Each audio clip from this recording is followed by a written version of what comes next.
All right, so we are back at it. This is episode, I don't even know because we kind of did one in between this one and the last one that didn't come out yet. Um, you see me sporting my Phillies hat, even though I am not a Phillies fan, but we are in the World Series, and I'm told that's a big deal. So the Eagles are 7-0. The Phillies are in the World Series, so I feel like I got to represent the hometown.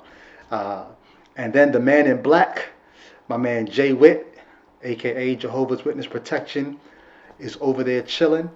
We got to get the hand claps. I mean, Yeah, we'll get oh yeah. All right, no applause, no applause. there. Clap for him, you know what I mean? But and we are sans Albert tonight. Albert had a should I even say it? I feel like I don't even want to say why Albert's not here because somebody will say, "See, God's judging him."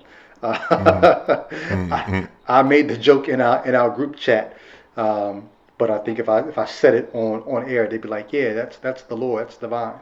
Now Albert will be back with us next week. Um, Lord willing, as you said. I mean, hey, right. man. So tonight, though, we're going to actually segue. Somebody asked a question on my Facebook about, hey, why are y'all talking about you having had a salvation experience if you don't think there's anything really to be saved from? We started talking about that last week. We're going to come back on that, but today I needed to segue, or not even segue. I needed to actually detour because between this episode and the last episode, something happened. Actually, something that I had been waiting for. One of my former group members from the Cross movement, the Christian rap group that I was a part of for about 14 years, one of my former group members did a response to one of the chapters of my book. So last time we talked about a former group member of mine, John Wells, aka the Tonic, and he was kind of looking back at my testimony with a fine tooth comb that was missing some teeth. So he missed some things. We'll call it an Afro pick. Yeah, he was trying to find some things in my testimony to try to show why I wasn't really a believer, and so the loss of my salvation is not really a loss.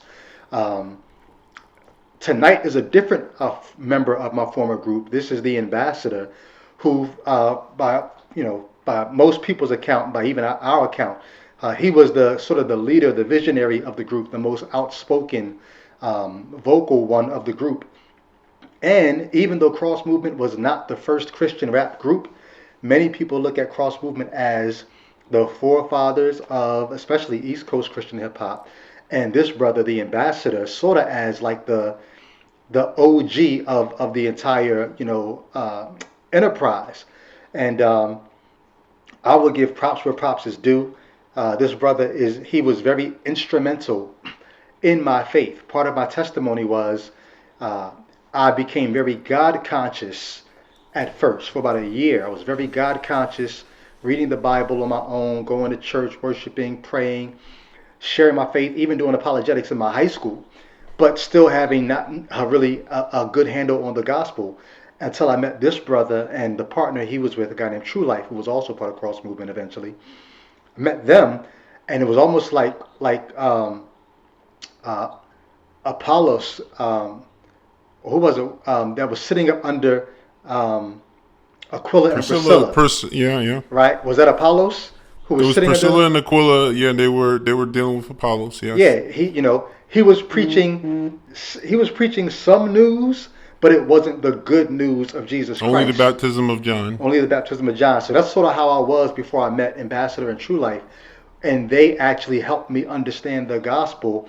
And my heart melted. My mind was blown.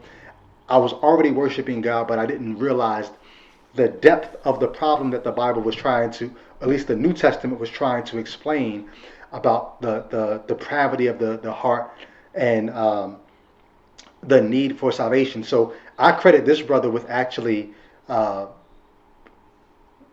presenting to me what Scripture says a more excellent way. After Apollos got that, he was kind of off and running. After I got with these brothers, I was off and running. And so anyway, all that to say, this brother having been asked by Vocab Alone to read a chapter of my book that deals with the fall of man, The subtitle of my book is "Let There Be Gaslight." Is the title. The subtitle is "Does the Bible Tell the Truth About Our Creation, Fall, and Redemption?" So this brother focused on one of the chapters of my book, chapter 9, that deals with the fall, and he did an episode or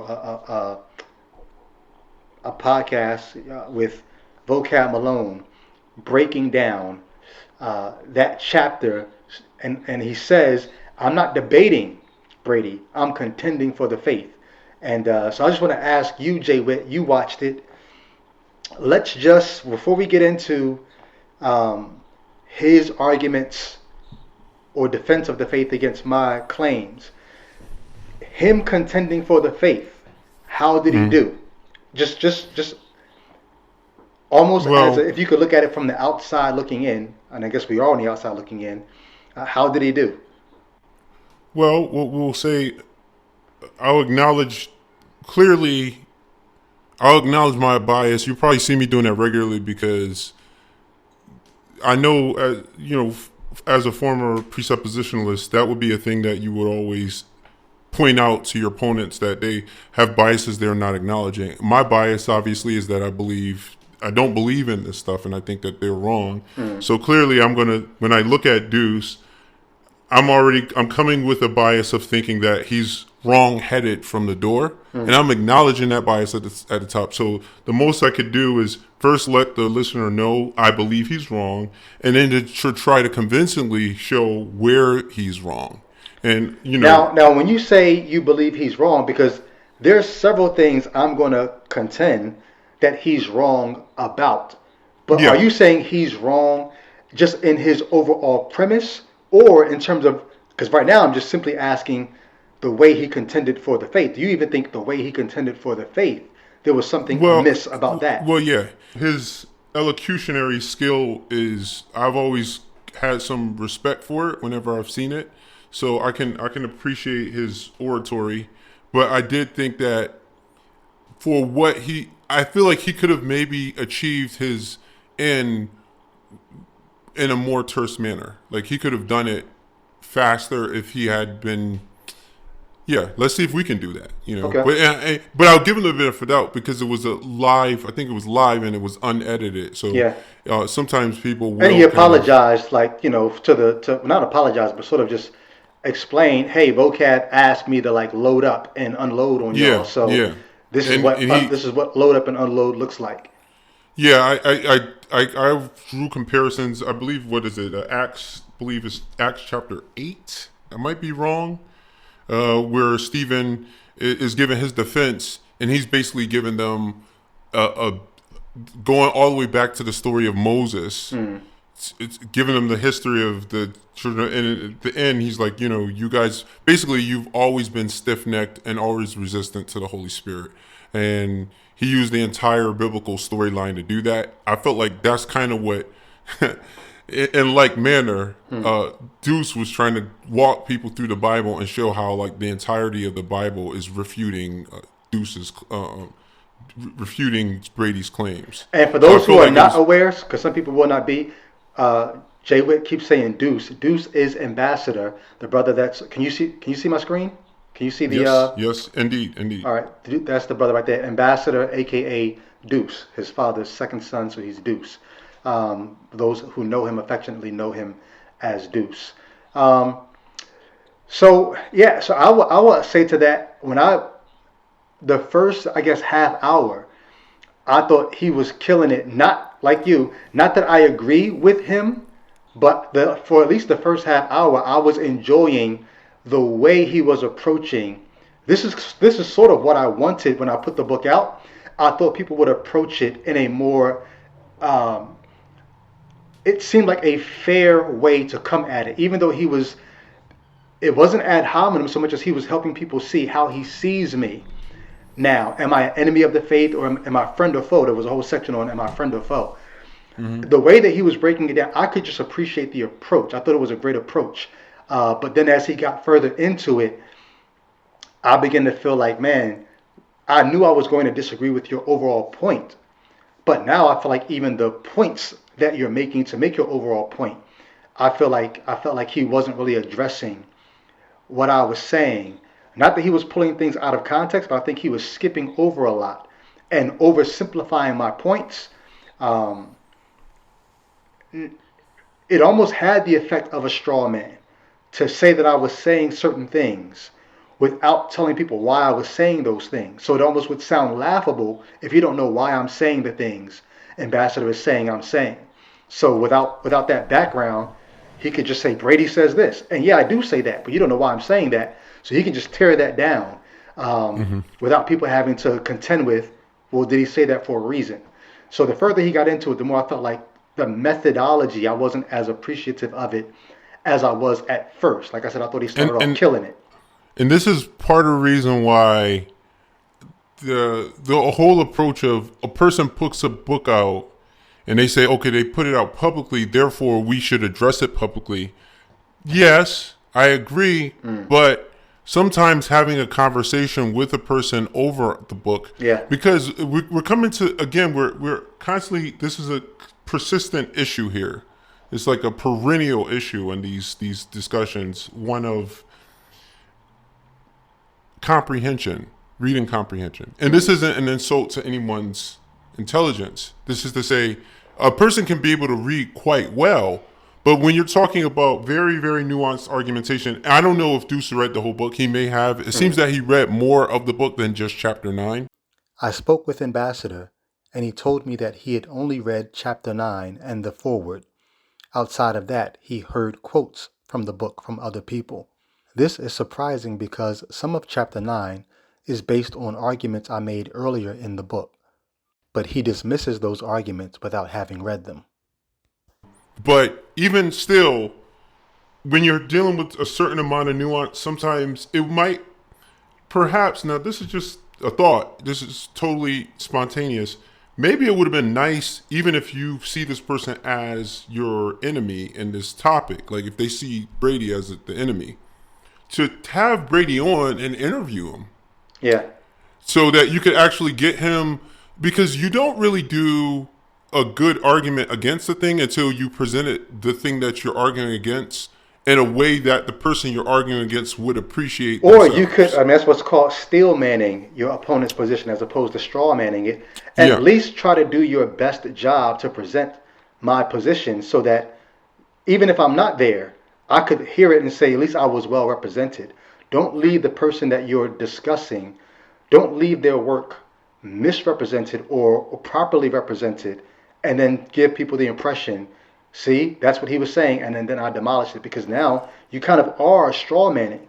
And, well, see, the reason why I was saying that was I could see this entire enterprise benefiting from just literally maybe an hour, 45 minutes of a one-to-one conversation. Yeah. That's why I said maybe Vocab or Duce could have Duce could have just given you a call to get clarity before he went to do some refutation, because he might find, oh, I don't need to make this point because that's not. Let me just say this. This is not against anybody in particular, but there are a very few number of Christians that I rocked with and did ministry with who have taken the time. This has been almost a year, Jay. Almost a year. Mm-hmm. I can count on one hand with fingers left over the number of people that I've done ministry with over the years who have called me or got together with me to sit down and find out, what is it you do believe? What is it you are saying? Mm-hmm. Not so that I can even refute you just yet. Maybe I will one day, but let me just hear you out. That could have maybe been helped if he had spoken to you directly. Yeah. And he may have been able to just be more concise with even his presentation to these people. He could have maybe cut some stuff out. But anyway, that's it. All right. So sorry for the long intro. I may cut some of this out just so we can get right into it. But I thought it was kind of good to it would be good to kind of get an overview of how it hit you, how it hit me before we get into the nitty gritty, before we get into the details. But that being said, we are going to just dive in. I've got a bunch of, I have almost an endless list of things. As I was watching it, I was driving back from California and taking nonstop voice memo messages in my phone. I was pausing the video about every 2 minutes to make a new comment about where I disagree with him. So I'm not going to put us through all that, but I am going to. We're going to play this and we're going to just talk about it and see where we end up. Cool? Yeah, sounds great. All right. I'm not here really to try to debate the idea of God. The Bible does not argue the existence of God, it assumes it. So I'm not here to argue what the Bible doesn't argue. So that was the first point. Well, not the first. One of the first points that made me say the way that you're approaching this, right? Because the Bible doesn't argue for the existence of God, it assumes it. But the Bible is not a person. The Bible is written by people, which means people assumed the existence of God. So I know we have a difference of how we even see the Bible. He sees the Bible as God breathed. But to say it assumes something, you necessarily are saying the people who comprised it made the assumptions. Unless you're saying this book makes its own assumptions. And I don't even know how to deal with that. If you're talking about a human product that has the power to make its own assumptions, you either are saying God is the one who made the assumption or the humans made the assumption. I'm forced to ask, why should I take the assumptions of these people, or why should I take the assumptions of God if all you're saying is basically, I think you would have to understand and have to admit that this is very circular. You're basically saying it's true because it says it's true. From the outside, I can look at that and say, okay, you haven't told me anything. From the inside, that's one of the greatest claims you can make. And there were people, when he made this statement, they were like, amen. Oh, that's powerful. The Bible doesn't argue. It assumes it. But what does it assumes it mean other than the people who wrote it had this assumption? I'm thinking of when a person has a gun and they have ammunition for it. And it seems almost like he's saying, like, I don't have ammunition that's particular to debating the existence of God, because I'm basing everything that I'm even his approach. Like, if you look at what he's taking issue with debating, and he's saying, I'm going to contend because I find a biblical reason to contend. I don't find a biblical reason to debate. Well, also, I don't find a biblical answer to the person who's trying to debate the existence of God, because the Bible doesn't deal with that particular question. The Bible basically assumes that God exists. Seems to me that that's what he's saying. He's saying, I don't have the tool to really fight that fight because the Bible isn't fighting that fight, and I'm using and my entire approach is informed by. So this is another way of Duce, at least in my eyes, saying my approach is informed by the Bible entirely. Like, I'm not taking nothing that my approach here is not extra biblical in any way. The entire and it's the approach to the Bible. He's going to say something. I'm not sure if I'm going to play it here. If I let this run, he might say it. But he's going to say something that I remember hearing in Bible college. And when I heard it in Bible college, I loved it. Now I look back on it and I'm like, yo, that's cat. But the statement was one of my professors who I love. He passed away just earlier this year. But he said, the critical Bible scholar approaches the Bible with the hermeneutic of suspicion. We approach the Bible with the hermeneutic of trust. And when I heard that as a Bible college student, this is almost 15 years ago, I was like, amen, that's my hermeneutic, that's my approach. It's this one of trust. Now when I'm hearing it, I'm like, I don't even know, like, when do you ever do that? When do you ever just have a hermeneutic of trust when you're getting information from someone that you've never met before? And so to me, it no longer seems like a healthy approach to have a hermeneutic of trust. I understand from a believer's perspective, that's the best way that you can go at this. From my perspective, the hermeneutic of trust, to just trust the assumptions being made, to me, that's problematic, and it's a pathway to more problems. Yeah, and the last thing I will say, if I may, would be, I have a common statement that I make these days. I don't know, it could be some amalgamation of things I've read or heard somewhere, but I basically have a general distrust of conclusions that complement my own biases. So if I know I have a bias, like I said early, in other words, this is what it means to be skeptical or antithetical in your thinking. Even that's why I clearly state my bias is so that I can be aware of it, Right. and maybe if it's challenged sufficiently, I will change. No, I said, but I have to be aware of that. So when I know, like for instance, it's like, hey, you lose your grandparent, you want to see them again. You wish, or no, I shouldn't say you want to see them. You lose them, and you wish you could see them again. I should be skeptical of a belief system that says, "Oh, you will see them again," especially because I know this is a common bias that a lot of people would have. A lot of people will want to see their grandparents again. Like, let's not even regard all of the complications that would be involved in trying to make that reunion happen. Just on the premise of I want this to happen, and then this story tells me that's going to happen. For me, some people see that as an affirmation. I see that as what you would call like a confirmation bias. Yeah. You're going to just find something that's going to Right. confirm your already preconceived bias. But Now, anyway, there's go ahead. somebody who would say, but the Bible's assumptions, the things that the Bible says, are not things that I would readily want to agree with. Who would readily want to agree with with the claim that they're a sinner, or that they should deny themselves, or that they Yeah, deserve I would hell? debunk that really easily How? because yeah, it's we'll get into this probably later on, but people are willing to make exchanges and swap certain things for other things that they feel are more advantageous later. Right. So it's like it's I never forget when John Piper he broke down, I think it was from, he was in Romans and he was breaking down the doctrine of imputed sin, and he was saying something along the lines of, you don't get imputed righteousness without imputed sin. So basically telling you really love imputed righteousness because you know you're so sinful. Well, you first have to accept the imputed sin because it sets up the stage for you to get the imputed right. So people will readily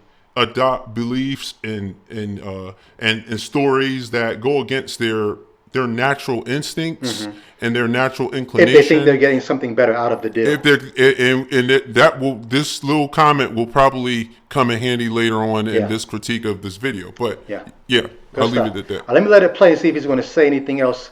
But I think that kind of just opened up where I wanted to start from. But let's see.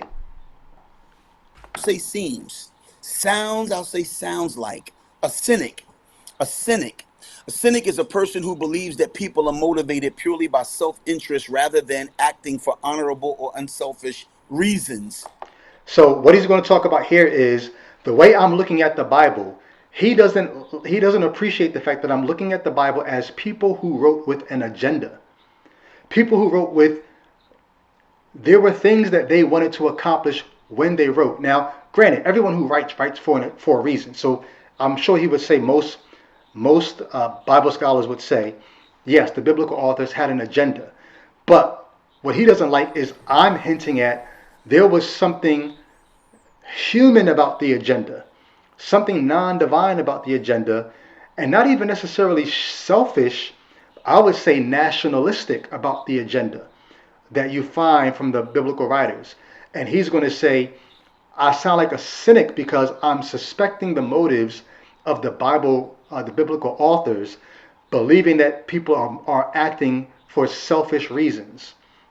And I'm not going to apologize for that. I'm going to actually give him a round of applause and say, Amen. Now, you're right. I do think that the biblical authors had an agenda that was not just, I'm doing this for the common good. It's more like I'm doing this for the good of my people. Wool over somebody's eyes in the text. And then somebody is trying to pull the wool over eyes, those of us that use the text. So he sounds like a cynic. He sounds like a cynic. Everyone except his sources are duped, naive, wrong. He'll say so-and-so says, Paul says, Jesus thought. But John Walton, Andy Patton, again, like he just slings his sources as though, okay, you can trust them. Again, Now, let me just stop right here because this is erroneous and almost egregious. Uh, I quote a number of people in the book, and I don't pull on any of them as my sources. I'm not saying you should trust them. I said this before to the first two guys who did the review of one of my chapters, where they were talking about how I was using sources, and saying I was saying this person backed up my claim when they didn't. Most of the people that I quote in this book, I'm not quoting them to say, see, he backs up my point. I'm quoting them to show, look how diverse is the field of thought on this issue. So for you to say I'm quoting John Walton or whoever, all these different people, and then I'm slinging out these sources like, and only my sources are the good ones. Most of the people that I'm quoting, I want the believer to realize, look how many different views there are on these passages, on these topics. That's why I'm quoting all of these people. And also, especially like someone like John Walton, whose books were handed to me when I was in seminary at Westminster, I'm quoting him to show, even if you think some of the ideas that I have are far-fetched, you should see what some of your trusted people are saying. Not that I even agree with them, but look what they're saying. So to not realize that that's why I'm quoting these people, and then to make it seem like, hey, only trust these sources that agree with me. Don't trust these other sources. That's nowhere in the book that I wrote. So to present it like that, to me, it's erroneous and egregious. They say, okay, well, why wouldn't you believe what Paul? Why wouldn't you believe what Jude? Why wouldn't you believe what Joe? Why wouldn't you believe what David? Why wouldn't you? I'm just curious if you have any thoughts on that. I should have let that play. He says, Brady wants you to trust these sources. Well, if these sources are trustworthy, why isn't Paul or Jude or Peter trustworthy? Well, I mean, okay. So here you have, you have a. Oh gosh, this is you. There are several issues you can attack that question from different angles. One of them being I don't know if we've talked on this podcast about the pseudepigrapha, books that are written under a person's name who is deemed to be a important or authoritative figure in order to grant that book a certain kind of authority. That happens quite a bit in the New Testament, or it's speculated that's happening. Let's just say that. So the reason why that's important is because when you're dealing with a said historical figure where there is very limited historical knowledge of this person outside of the religious book, it's not the same as a person that is alive now in 2022 on the planet writing something that can be questioned, that can be written to, that can be called and spoken to. Right. So there's a certain kind of, I don't want to say it's equivocation because that would be the wrong word here.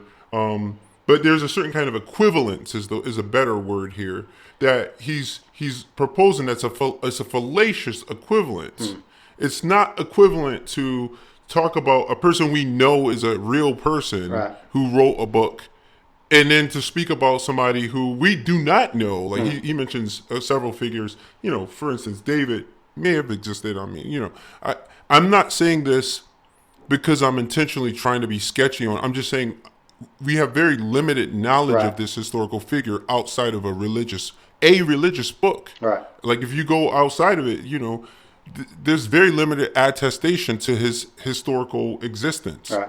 But he very likely did. But the fact that I have to say he very likely did, and then you have somebody, I guess you said, he mentioned a guy, Walton, who we know is here. Right.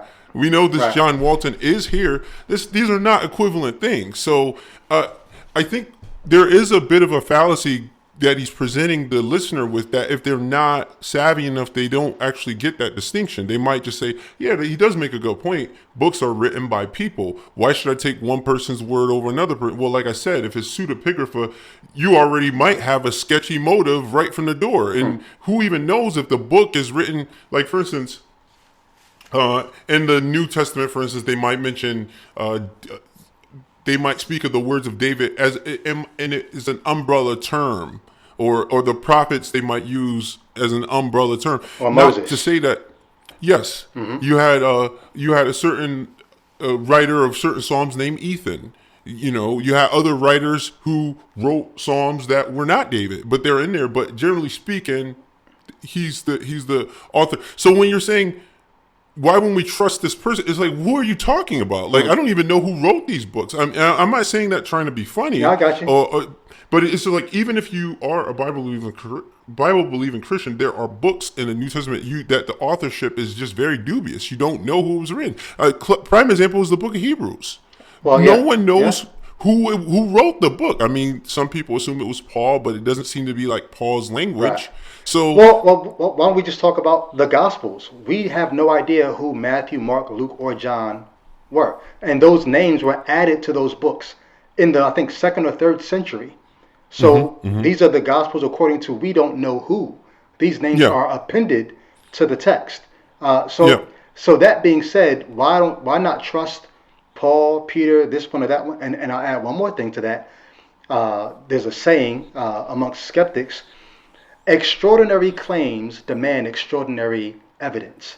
So if I'm going to trust a Paul or a Peter or whoever making extraordinary claims about resurrections and about miracles and about these are extraordinary claims with no extraordinary evidence. So the question of why not trust them, that's the answer basically. Whereas Walton and whoever else you have a problem with me quoting, they're not making extraordinary claims. They're trying to understand how these extraordinary claims can be true or why they might not be true. Those comments are much more easier to accept than the extraordinary claims. So that's part And of the reason why. you might actually hear us referring to Courtroom, or at least me referring to Courtroom, making analogies to Courtroom, just because the Courtroom is sort of a corporate brain.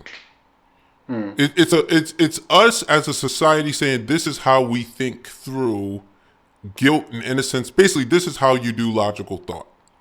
And the Courtroom, they say there's a certain amount of innocence that's assumed, but there's also a certain amount of skepticism almost with anything that's presented in a court. Nobody is just, no one commends things to you. Oh, just believe it just because it came from, no, like, and even the things that you're presenting from John Walton, you're not saying that they should be believed just because John Walton is saying. You're presenting content to people and saying evaluate it Right. and on the basis of its own merits, and if you see it to be meritorious, then maybe you should believe it. If you don't, like, so again, this is another way I would attack what he's saying there, Yeah. because what you're presenting with the offers you're giving people the choice to engage in rational thought about it. Whereas what he's not presenting people with something and saying, okay, now think your way through this toward faith. He's saying, no, these things need to be accepted. Uh, he's actually commending credulity to you. He's saying you should accept these things in faith on the basis of the fact that they are being said by an authoritative figure that declares himself to be such in the book that you're being. So that's the circular nature of it right there, Yeah. because you have no way to know that this is an authority outside of the book itself. You see, so there's a. If you're not careful, you won't see those distinctions. You won't see the distinction of, okay, for one, we don't know, like, John Walton is not the same as the figure David, since he used David in the Bible. John Walton is not. I mean, they both very well may be have existed, but one we know is on the planet right now, and there's another that may have been on the planet, but there, in terms of probability, I'm going to let this go. Even if you have DNA tests, they're not going to give you, even if they're going to give you like a 99.99999 to say that they're never going to give you 100%, even if the DNA is. So the idea that you have this historical figure there's no external or extra biblical attestation to this person's existence, and then I'm supposed to just know for sure 100%. I'm supposed to say 100% that this person exists. There's no. I mean, this is just not the way the world works. This is not the way you actually vet things. All right. So yeah, he may have. Let's say it's in the 70 percentile or something. It could be 60%, but that's not the same as John Walton, who we know is on the planet. You see what I'm saying? So those are two different Yeah. things. So Yeah. I would say that first, and then like you say, then you have and that's aside from the extraordinary claims he made in the book. Right. And I would say that's definitely an issue, but then you also just have the way the content is being presented. One is being presented and commended to you on a basis of your own credulity. The other is being presented to you and you're being challenged to skeptically comb through it and decide whether. Right. So those are Right. two different entirely approaches, and he's trying to conflate them and make them out to be the same and say, why should I take Brady over this? Well, Brady is not commending what he's writing the way you're commending the faith to people. Right. You're telling people to take something on the basis of your authoritative source, Right. and he's saying challenge the authorities that he's presenting people with. And the sources in the scripture are dogmatic about what they're saying, whereas the sources that I'm saying, like you said, check out these sources, hardly any of them are being dogmatic as much as they're trying to present ideas to consider. Yep, and I think what I just outlined, maybe one of these days we can coin it and articulate it even clearer. But that's a reoccurring theme because it's like I'm doing this and you're doing it. And it's like no, Right. we're doing two different Right. things. You're in Right. you're functioning in an entirely different Yep. universe than what Yep. I'm doing. Yep. So that's it. Yeah.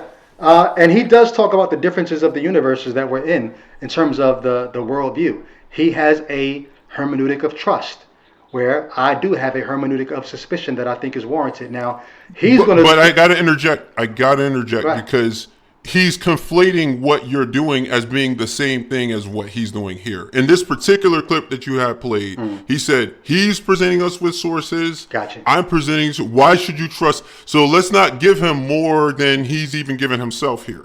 He's saying that you're engaging in the same thing he's engaging. I got sources. I got David. I have this person. I got Jeremiah, and he has John Walton. No, this is not the same enterprise, and even if he's being honest, he'll have to acknowledge that. Yeah. That's it. Well, That's all I'll say. and we're throwing John Walton's name around a lot here. I am not necessarily, recommending that people subscribe to John Walton, but he is one of the people that Duce quoted me quoting. But in terms of being able to, I had a great segue before you said that last point. I'm trying to see if I can get back to that segue. Oh, so sorry. No, it's all good. What was it? Because it goes right into this idea here. Anyway, I'll just read it. So he's talking about, he found this clip or this quote from Charles Darwin talking about whether or not we could actually trust the minds that we have, minds that have developed from lower animals. So this is basically, he's talking about me sounding like a naturalist. Oh, or are you talking about when you were saying that he presents the two worlds himself? He acknowledged, that's what you were saying just before I cut you off. You were saying he himself, because I said we're functioning in two different universes. Yes. And, So the segue was going to be, he functions with the hermeneutic of trust. I function with the hermeneutic of suspicion. But he has this quote from Charles Darwin, where Darwin is even saying, if it's true that we have arisen or evolved from lower animals, such as monkeys and chimpanzees and what have you, shouldn't we have a hermeneutic of suspicion, not to the Bible, but to our own minds? Because how could anyone trust the mind that developed from such a lower primate? And for him, that's sort of like score one for the theist, because if Brady is a naturalist who believes that all there is natural things, the material world, and it had to have come from just other material, and there's either an infinite regression or there's something that's eternal, that's material, that if Brady's in that category, how can you trust a mind that's developed from something else so natural, so menial, so low? And so shouldn't we have a hermeneutic of suspicion to whatever our own minds can come up with? And to that, I would simply say, what other choice do we have? I'm not sure, because I'm sure Darwin didn't just say this and leave it at that. I'm not sure how he countered his own thought on the matter. I would like to look that up and find out. But I would counter that thought with, first of all, like, why are you dissing monkeys? Like, they seem to get along quite well in the natural world doing what monkeys do. But if we have surpassed them in what we're able to, I don't think it's such a strong point to say that we should...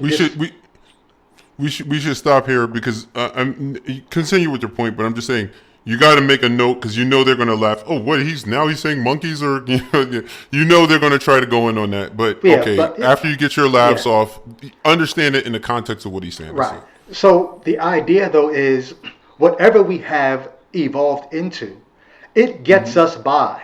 It gets us by in the natural world to the point where if you're alive today, you're probably alive because this mind that ambassador is trying to say we shouldn't trust if it evolved, it's got you where you are. Now maybe you don't like where you are, but if you do, like this is the same mind that got you there. This is the same mind that got me where I am. So it's trustworthy at least to some degree. You would have to admit, first of all. But second of all, I think beyond that, this idea of if we can't trust our minds, what other choice do we have? And I think this is where the theist and the naturalist or the skeptic would butt heads here. Because the theist would say, you can't trust your mind, so then trust this divine mind. And I would say, why does it seem like this divine mind came from a mind just like mine?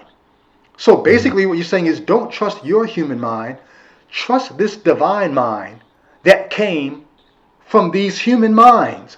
At the end of the day, because I don't share your hermeneutic of trust, all you're really saying to me is give up trust in my own mind that has developed whatever place it's developed and evolved from, whatever it developed from.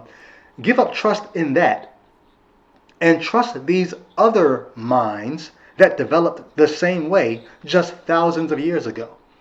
And I'm asking, why on earth would I do that? Especially if I believe I have good reason to think there's nothing divine about what these human minds are saying a divine mind has said to me.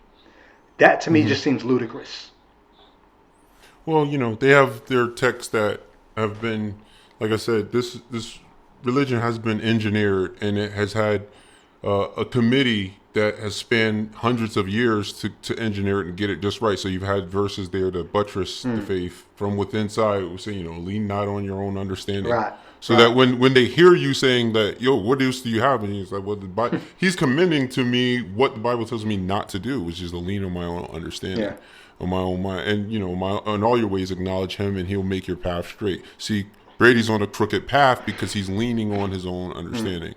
So we understand. And he that I'll borrow the Bible. He who has an ear, let him hear. He who has an ear, those who the sensibleness of this, because whether he wants to acknowledge it, that is Duce or any other Christian, the only organ that we have for thought is our brain, and the information that he's presenting. He's literally got bullet points up here with pictures and everything with words, and that is to appeal.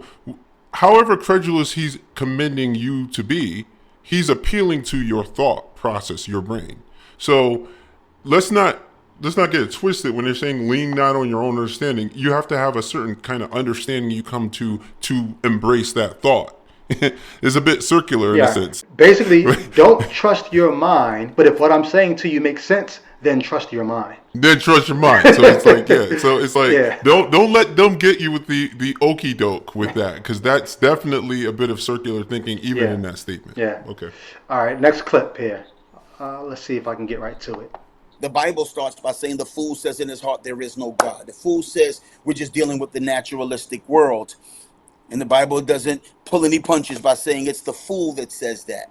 The fool says there is no God. I like what Evan says in capturing this same idea, that if there is no God, once you've gotten rid of God in your own psyche or conscience, he says, you're equally a fool. He says, because you've had to have lost your mind to assume nothing plus nobody made everything. So this was going around on the internet about a couple months ago. He actually put this up, and a lot of people were kind of tagging me and they say, hey, this is you, right?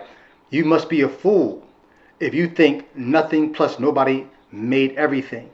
And it's very interesting to me that Christians level this against naturalists or against non-believers or skeptics, because as much as I've been listening to skeptics and atheists and naturalists, I don't think I've run into any of them who've said nothing produced everything. Even Lawrence Krauss, who famously wrote the book A Universe from Nothing, the pushback that Lawrence Krauss got about his book was, in his book, he doesn't even try to argue that everything came from nothing. Lawrence Krauss makes the point that nothing is sort of a misnomer for what you get back to when you get back to what's before the singularity of the universe. Now, we don't even really know what that is, but no one is saying it's no thing. But that's something that believers like to say to sort of just make the unbeliever's position seem untenable. And the non-believer doesn't even necessarily have an answer for, well, then if nothing, what? Well, we don't know. But that doesn't mean we have to supply a thing that we can give all these incredible attributes to, because we just don't know yet. Yeah, I totally agree, and I think that a lot of disservice is done to genuine conversation when a person rejects bad argumentation, which is what the faith is, and then immediately you go to science, this is what you call in logic a non sequitur. It's like, this is a non sequitur. I mean, this, just because the group of propositions I'm rejecting include the proposition that some group of deities or deity created everything, however you want to see it, just because I reject that doesn't mean that I have any knowledge whatsoever of science or even desire to even look into that matter. This is the everything. We have to shed this idea that I have to even be curious about that. I get to choose my own curiosities. Right. Like, I might not even care. I might find myself, it might be sufficient for me to concern myself, like I've mentioned, was it Proverbs 6 where he says, consider the ant, you sluggard. He's talking about the working ant. Maybe I'm like the working ant in some level. I'm just going to carry on with my life's activities. I got to figure out how to invest my money, how to do, and that's enough brain. It's exhausting to try to do all of that and then also try to solve the universe, like whatever that is. It's just like, some people aren't curious about that at all, and it's not because they aren't curious people. That's just not an area that they, and that has no necessary correlation to them rejecting the idea that there was a talking snake in the Garden of Eden. Well, the former Christian evangelist me would have found a way to paint that disregard for your Creator as proof of your sinfulness and in your how worthy you now are for eternal judgment. So be it. How could you be a child in the house of your parent and spend umpteen years of your life unconcerned about the relationship with the parent who's been providing you with food? Well, again, this analogy and all of that. This analogy breaks down because that's a real situation with a parent. Right, a parent who's present and a parent who's, right. And this is a child that actually knows or at least can see the parent. This situation that we're being presented with is a bunch of ridiculous propositions about the way the world came to be, or whoever this God is, who's definitely very insecure and needs to be praised all the time and is very scared of humanity catching up to him, even by the text's own admission. Yeah. And, we'll get into it in a minute. Is walking in the garden with them, so he's very much like one of them or something, whatever he is. He's a he. I mean, so it's like there's so many issues with, I guess they say, there's all kinds of anthropomorphic and anthropopathic language being used. But needless to say, this seems much like an emanation of a human mind projecting themselves upward. Right. But me rejecting that is an entirely different thing. It's just, I'm just saying, like, this has all of the trappings of something that was made up by a person that just may have done really well for a person living in the Iron Age, but not, we could probably, if we, hey, if you're going to adhere to religion, at least make up something now that actually includes science or something. Right. Anyway, that's a bit of a tangent, but. And then the text says in Romans 1:21, for although they knew God, they did not honor him as God nor give thanks, but they became futile in their thinking. And there's nobody who knows Goodwin who doesn't think, wow, You've become futile in your thinking. There's been a deterioration. Claiming to be wise, verse 22 says, they became fools. The fool says in his heart, there is no God. Thinking, okay, I'm wise enough to spend a couple years searching out a topic, and then again, irately sometimes, coming at the neck of a guy who says, I've been studying this for 50 years. I'm pushing back on people. 2 years of my life? He's talking about Here, Dr. what Mike we're Brown here, saying which we'll is Yeah, talk about yeah. in a Yeah, second. this is yeah. part of that suppression.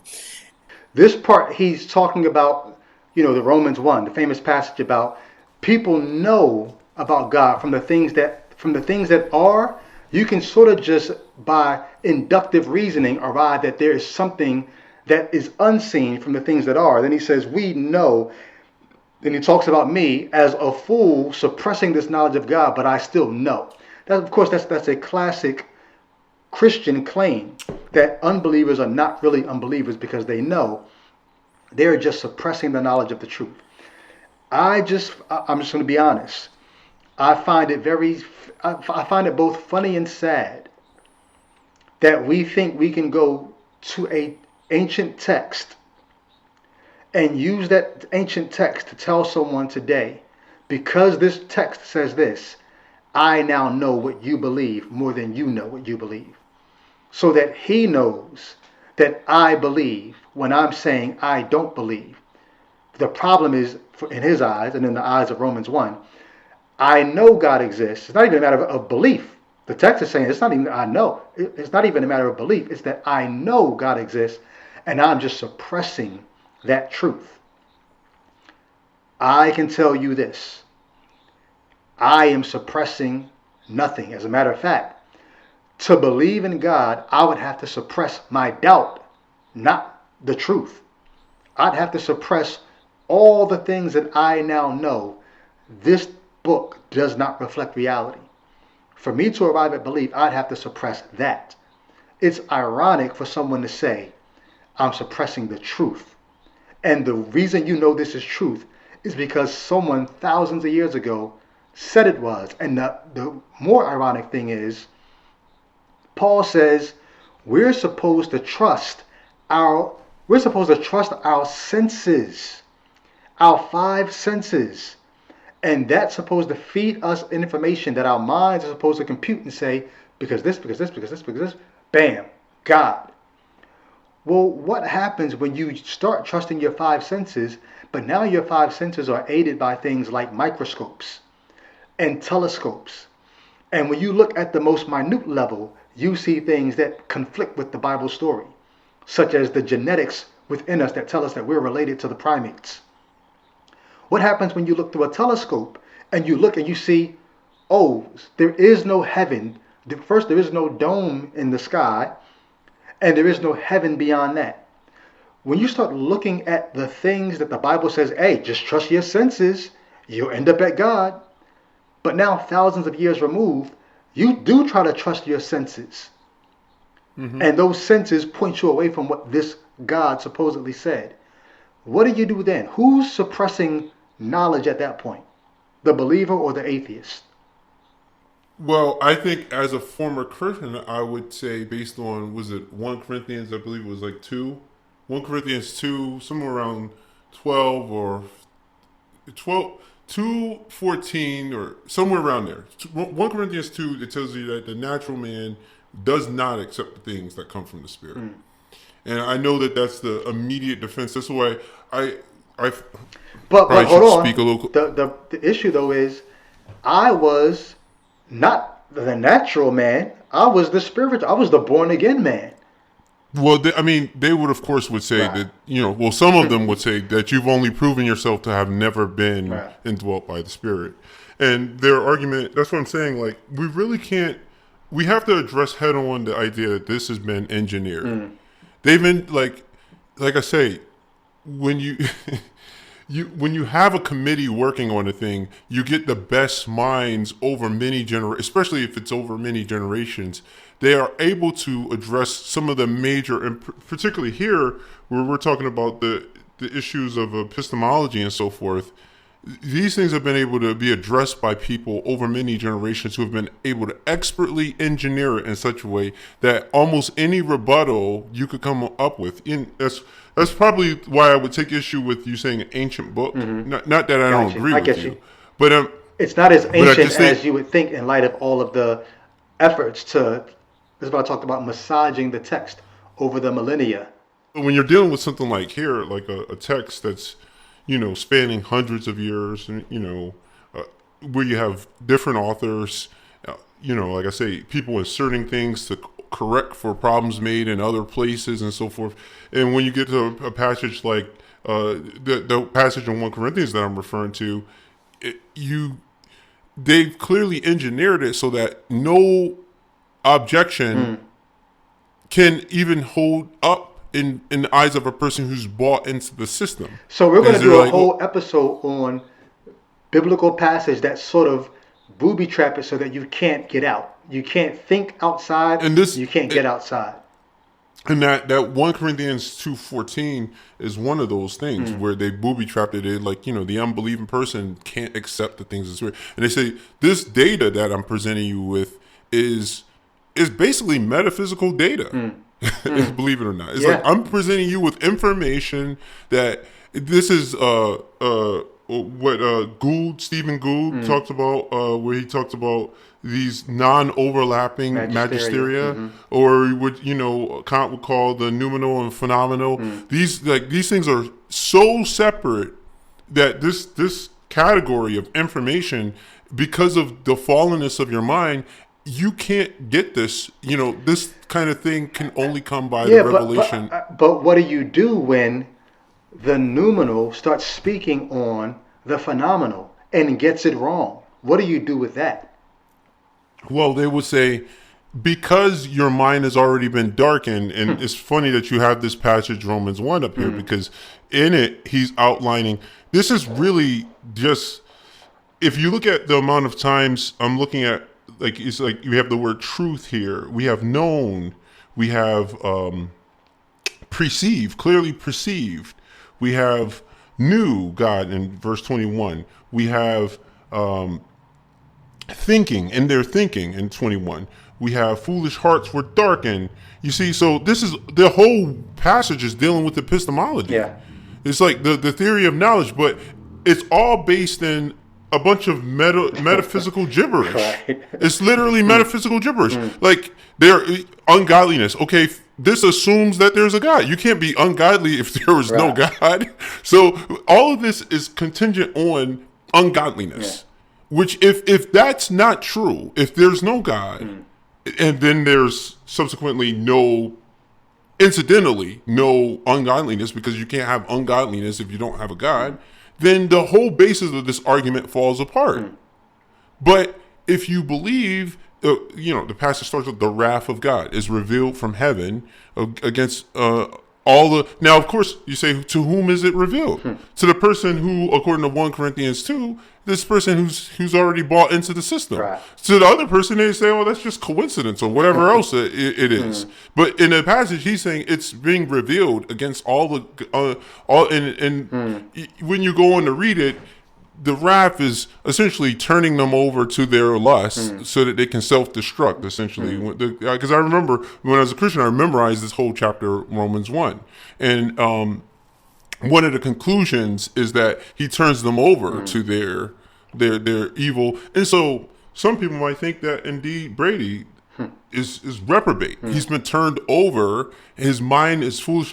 And this is obviously a scary passage for a person inside, because what this makes is, it makes thought itself a crime, and it makes it a fearful thing to actually, his invisible attributes. I mean, what kind of gibberish is that? If it's invisible, it's not a freaking attribute. So then he says, okay, well, you want to see what is an invisible attribute? Namely, his eternal power and divine nature. What does that even mean? You got eternal power. What is eternal?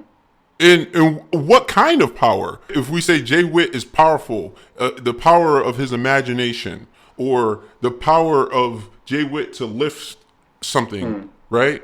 We're talking about specific, but here we say, you say his invisible attributes, namely you're supposed to be Specific. elucidating it Right. more. Yeah, Yeah. you're supposed to be making it more specific, but it's not being elucidated at all because you then followed up with eternal power and divine nature. Two things, and then it says have been clearly perceived. Okay, you're just making just assertions at this point. It's Right. important that we Right. just see what is being Yeah. presented. I mean, if you read this in the KJV and stuff, it sounds it's just a bunch of blanket assertions. You're just making a declarative statement. This is not an argument. Well, you know what? It's the same thing that I say when people talk about Genesis not being literal.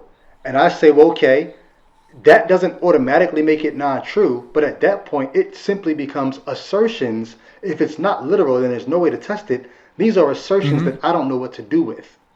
What do Yeah, you do with these we assertions?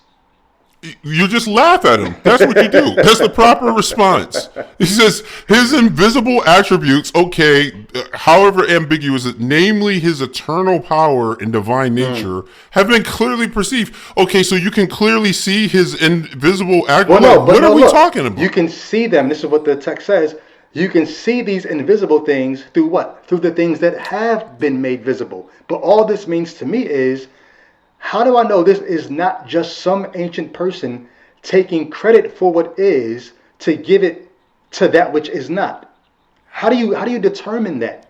You can look at what is, sure, the things that are visible. I'm with you there. But you tell me the reason from the things that are visible to this thing that is invisible, and you can't show me that thing. So basically, you're back to this hermeneutic of trust. How do I know that you're not just giving blanket credit to some entity that you've invented based on things that we can see? As enough to spend a couple years searching on a topic, and then again, irately sometimes, coming at the neck of a guy who says, I've been studying this for 50 years. I'm pushing back on people. 2 years of my life? And here what we're saying is this is part of that suppression. So let me just play that real quick, and there's another piece I want to play because I'll come back to that. He's talking about Dr. Michael Brown right there. I'm pushing back on someone who's been studying this stuff for 50 years, and then I took 2 years of my life, and now I'm pushing back on this person. First of all, I didn't take 2 years of my life. I've been a believer for 30 years, and for much of that time, I was a studious believer. So I don't need to take 50 more years to understand what the Bible is saying. I gave many of the responses that someone like Mike Brown, Dr. Mike Brown, would give me. I gave those responses for much of that time. So I don't know how his 50 years giving those responses and my 30 years plus the two that I've been on more than two. It's been since 2014, but the last two I've really been studying. How that puts me on so much of a lesser trajectory such that I can't speak to someone like Dr. Mike Brown. This is how Brady begins. He begins the book by separating Genesis 1 and 2. And again, that is an assumption. I just reject it. I'm not even here to battle it. But I will show you how he tries to continue to make that case. Genesis, he says, Genesis 1 is one God and one creation story, and Genesis 2 is another. Again, we throw that out. Genesis is a book. It's one book. And I believe Dr. Brown on his episode tried to say, come on, why don't do that. Ambassador here seems to suggest that Dr. Mike Brown sort of verbally chastised me for saying that Genesis chapter 1 and Genesis chapter 2 were two different accounts. I always challenge people to go back and listen to what Dr. Michael Brown said. Dr. Michael Brown did not disagree that Genesis chapter 1 and Genesis chapter 2 present as two different accounts.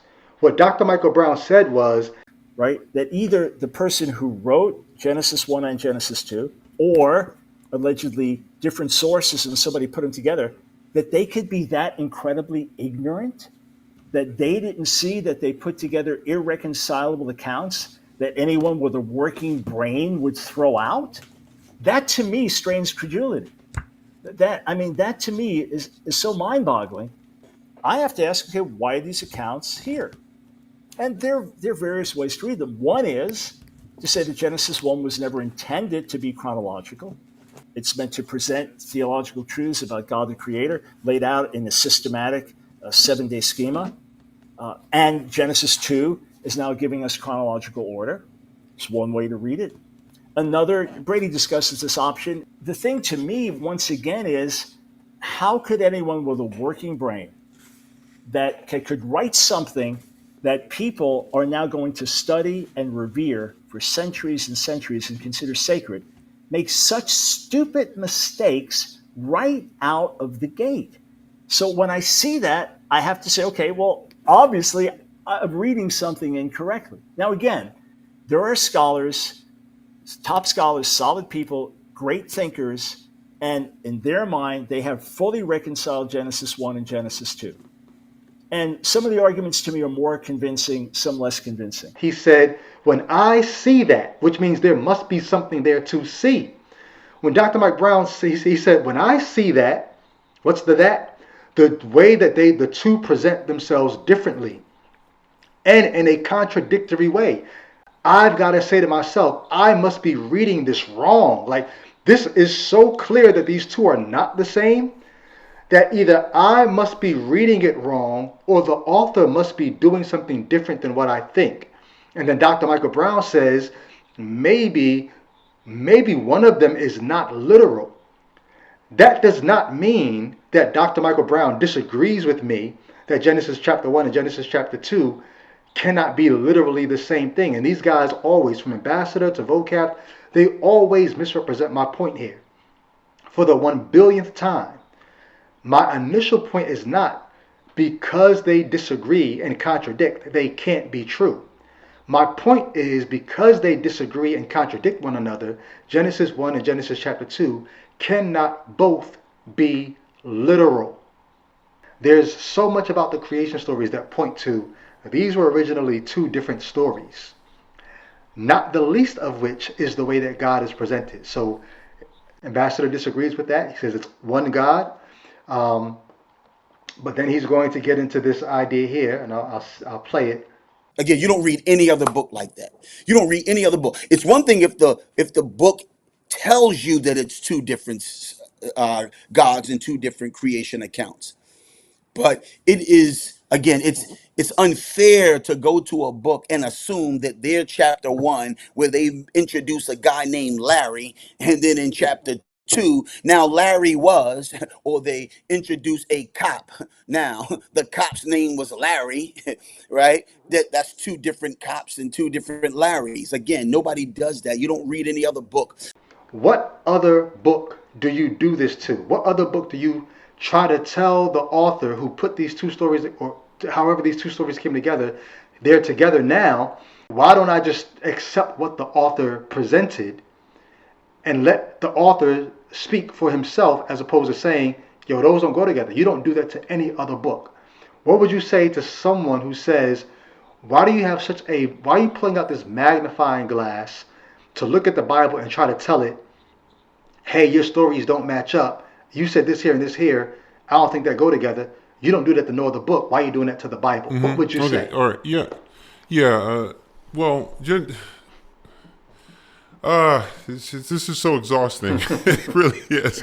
But yes. All right. So most books don't also. So you're talking about things that are not that don't cohere, more or less. That the two stories seem to be going in the opposite direction, but also in the same book, Genesis, that is. Because Genesis is a cobbled together book, and you see it in other places, like Genesis 12 and Genesis 26, you pretty much have a hiccup of the same story.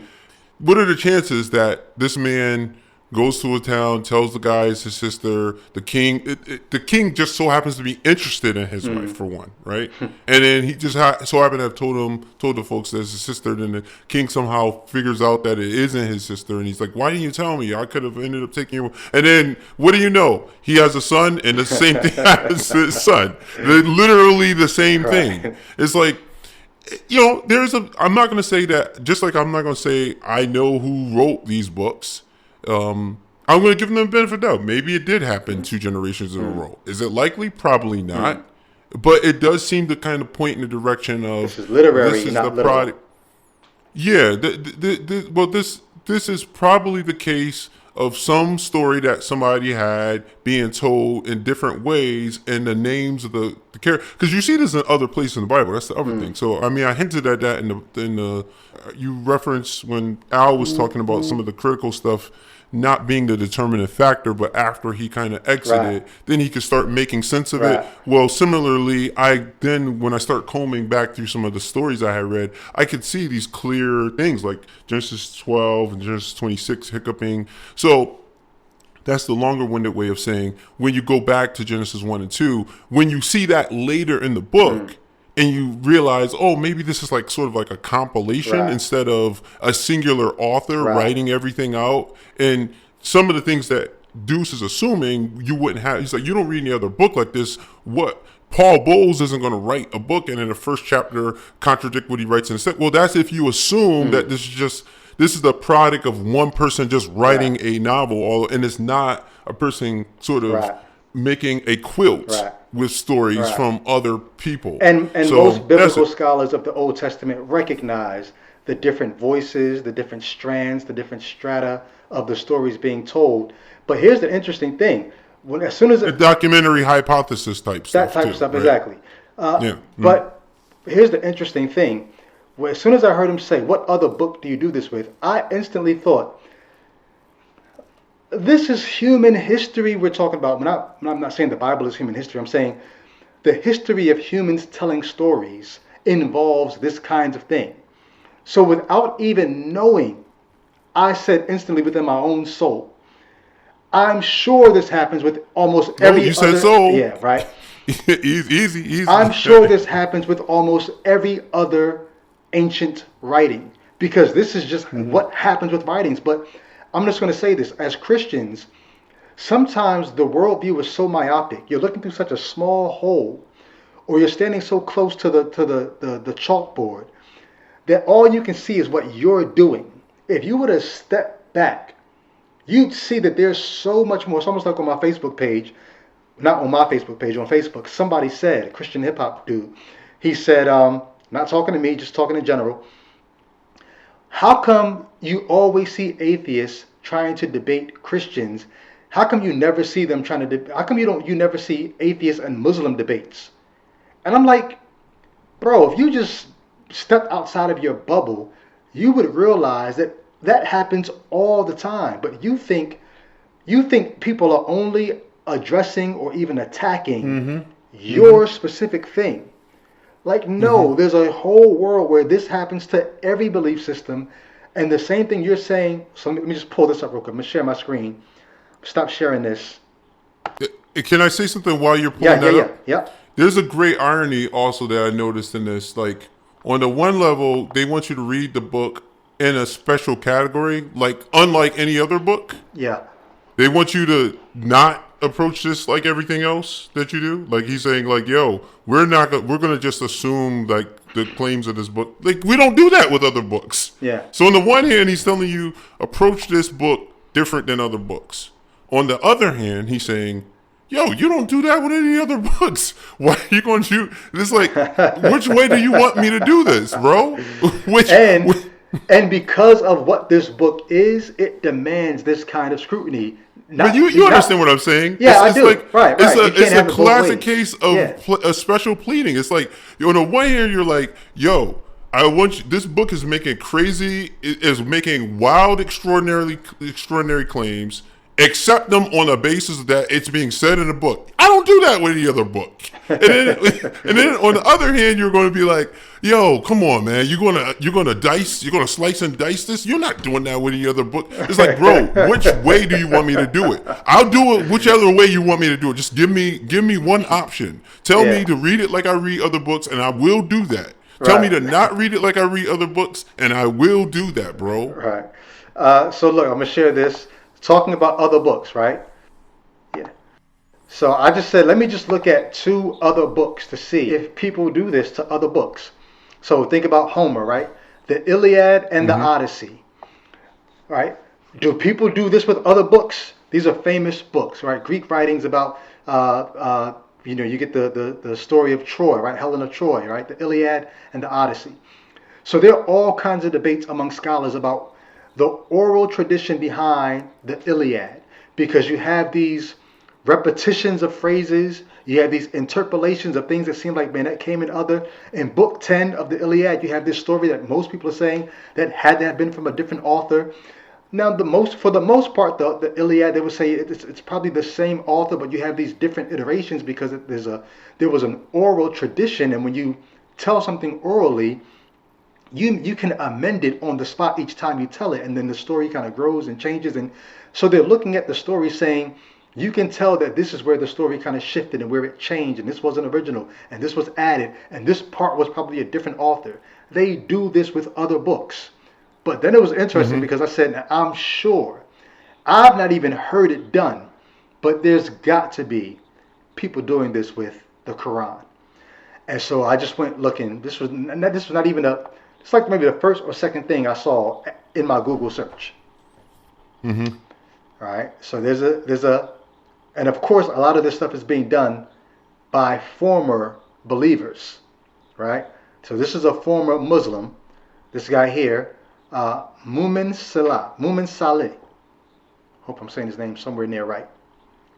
I'm just going to read a little bit of this, Jay Wick. I want you to kind of stick with this because you're going to find some delicious parallels here, and try to hold back your laughter or your whatever response you're going to have. All right. So he begins to talk about putting a magnifying glass to the Quran, and you can see this on my screen, right? Okay, cool. Unlike the Hadith collections, which are subjected to thorough scientific scrutiny by different scholars in different places and at different times, the Muslims never subjected the Quran to any form of scientific examination.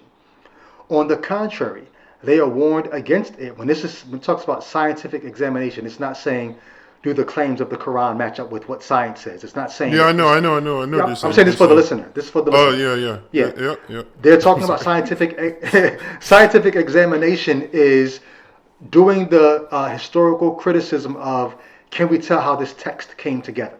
All right. They say, on the contrary, Muslims are warned against it because scientific studies are based on doubts, which is unacceptable to Muslims who are not supposed to have any doubts about the Quran.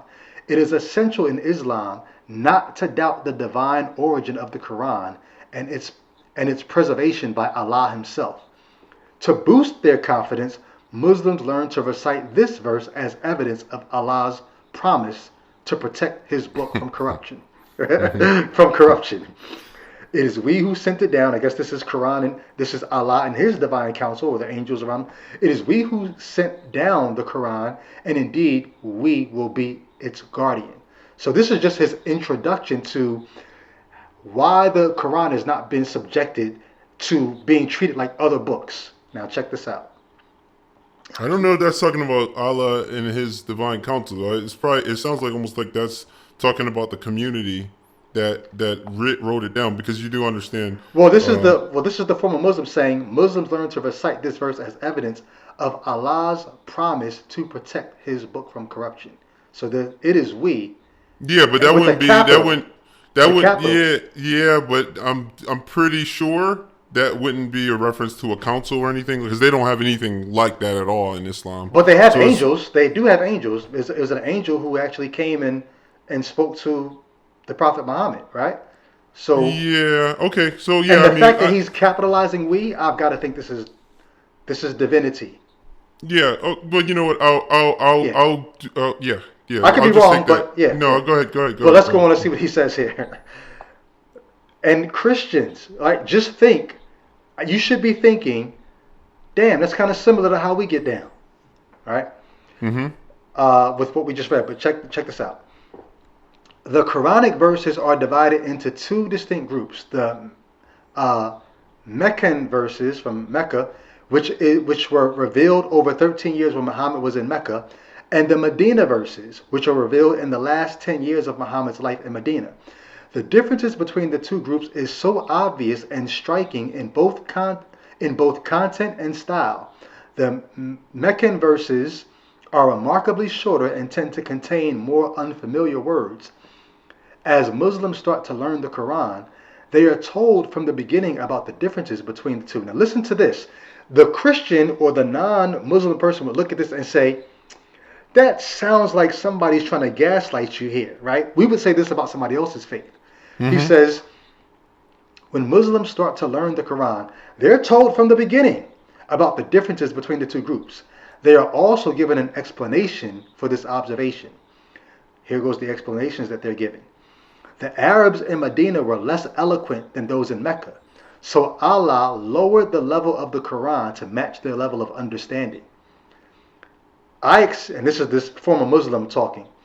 I accepted this explanation for decades without questioning its logic, but looking at it from where I stand today, it does look a very naive justification.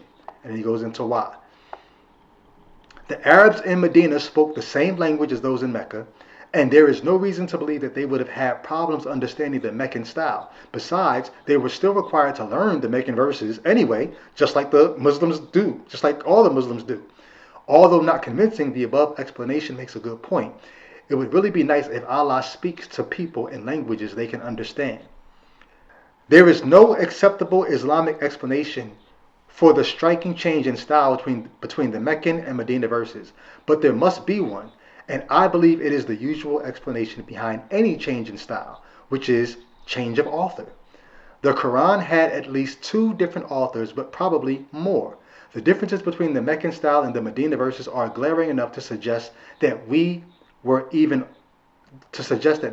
authored in different time periods. Indeed, there are indications that the Quran evolved over a long period of time that it could have started before Islam.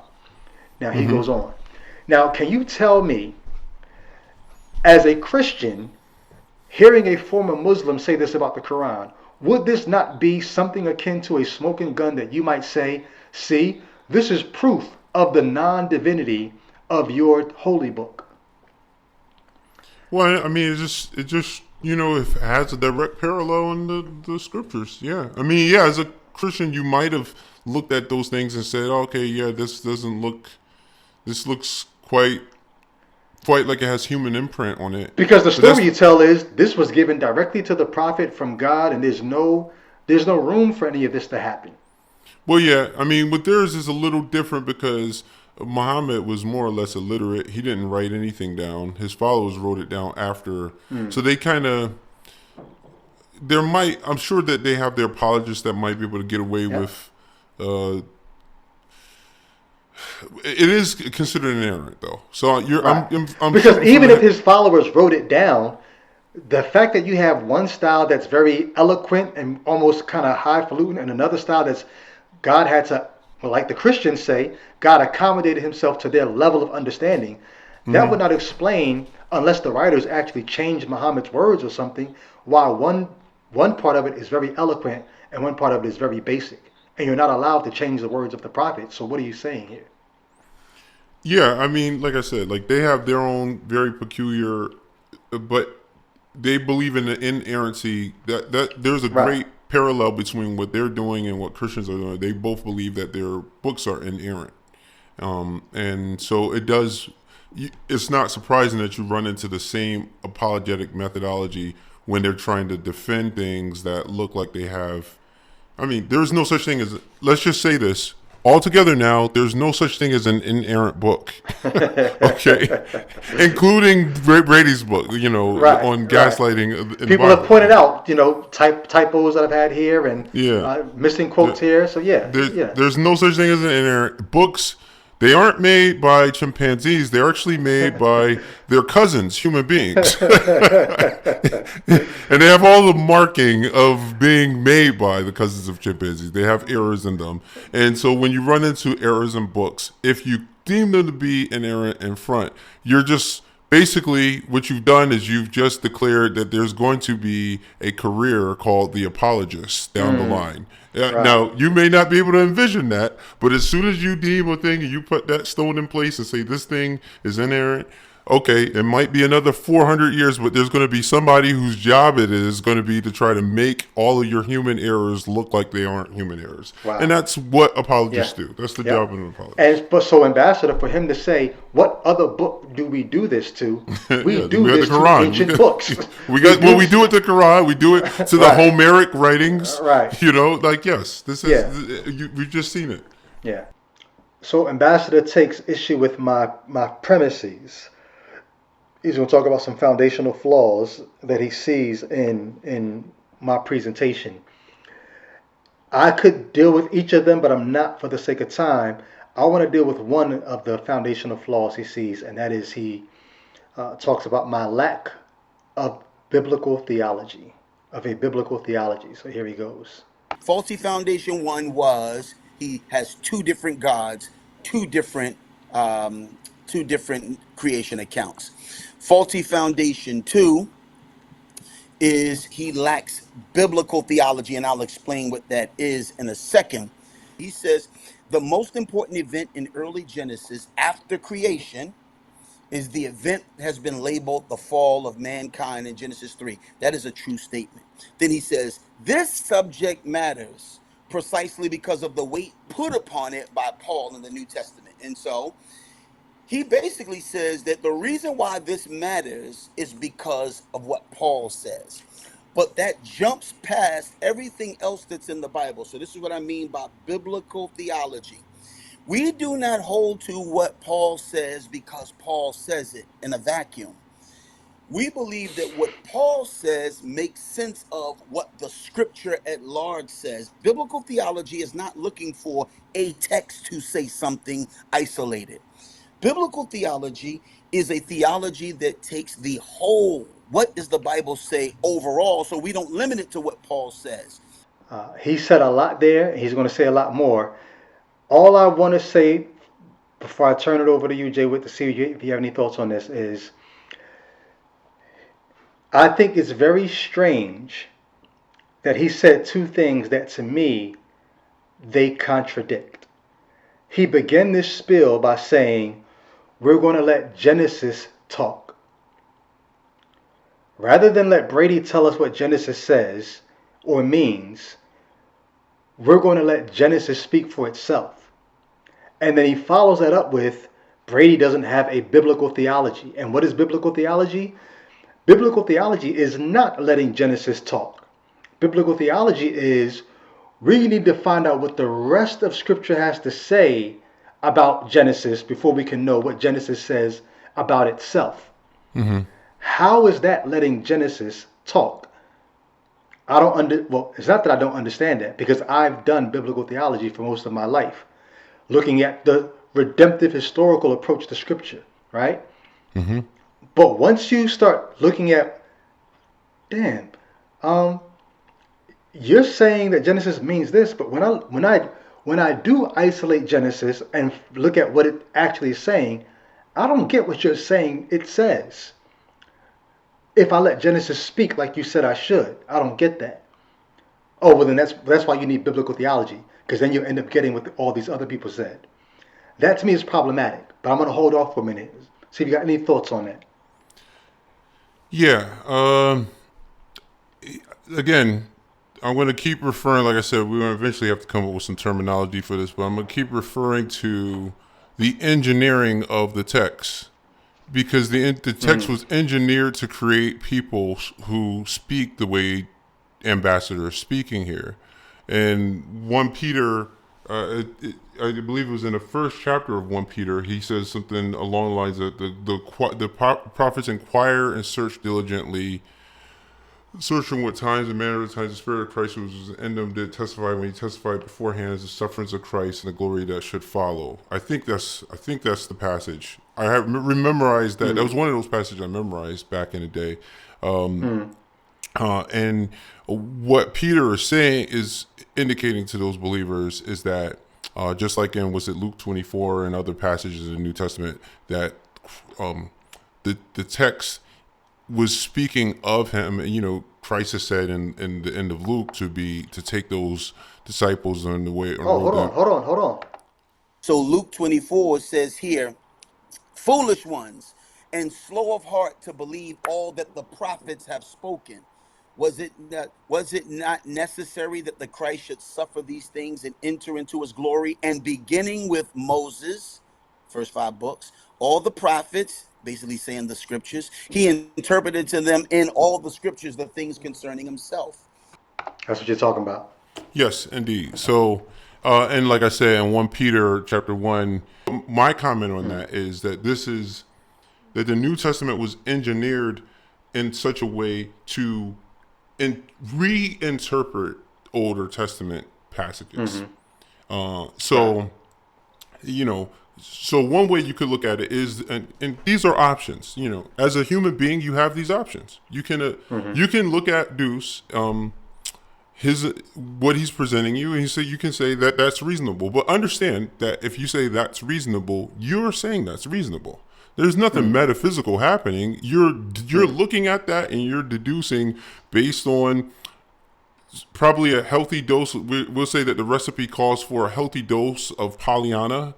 It calls for a healthy dose of, I don't know, blindness, like closing your eyes to obvious errors and human slip-ups and stuff, and hiccups, I should say, like we referred to in just Genesis 12 and Genesis 26. You're going to have to get over all of those things to get to where Duce is bringing you. But you still have that choice. You retain the right, just like I retain a certain right, to not believe what Duce is saying. You retain the right to listen to him and say, yeah, it would be really impossible for somebody after a story has been written in the past to then make up a new story in light of it and say that it's fulfilling all of these things in allegorical ways and so forth. Let me add to that point. Even when Luke says this, that Jesus on this road to Emmaus is walking with them, and he opened their minds and showed them all these. What was it about their minds that they couldn't see this before? So some miracle has to happen. Well, he called them foolish. But here's the thing. How are they foolish if he had to open their minds to get them to see it? Well, they were foolish. They were unbelieving, essentially. I'm just giving you what I guess the classic. They would say that this is a person whose eyes. In other words, Luke 24 is presenting us with what I was talking about earlier from 1 Corinthians, where it's like they are the natural man, and unless God intervenes, they can't. Unless there's a metaphysical intervention. I almost said medical. So are they foolish, or are they just natural people? Like, why are they foolish if a miracle needs to be done?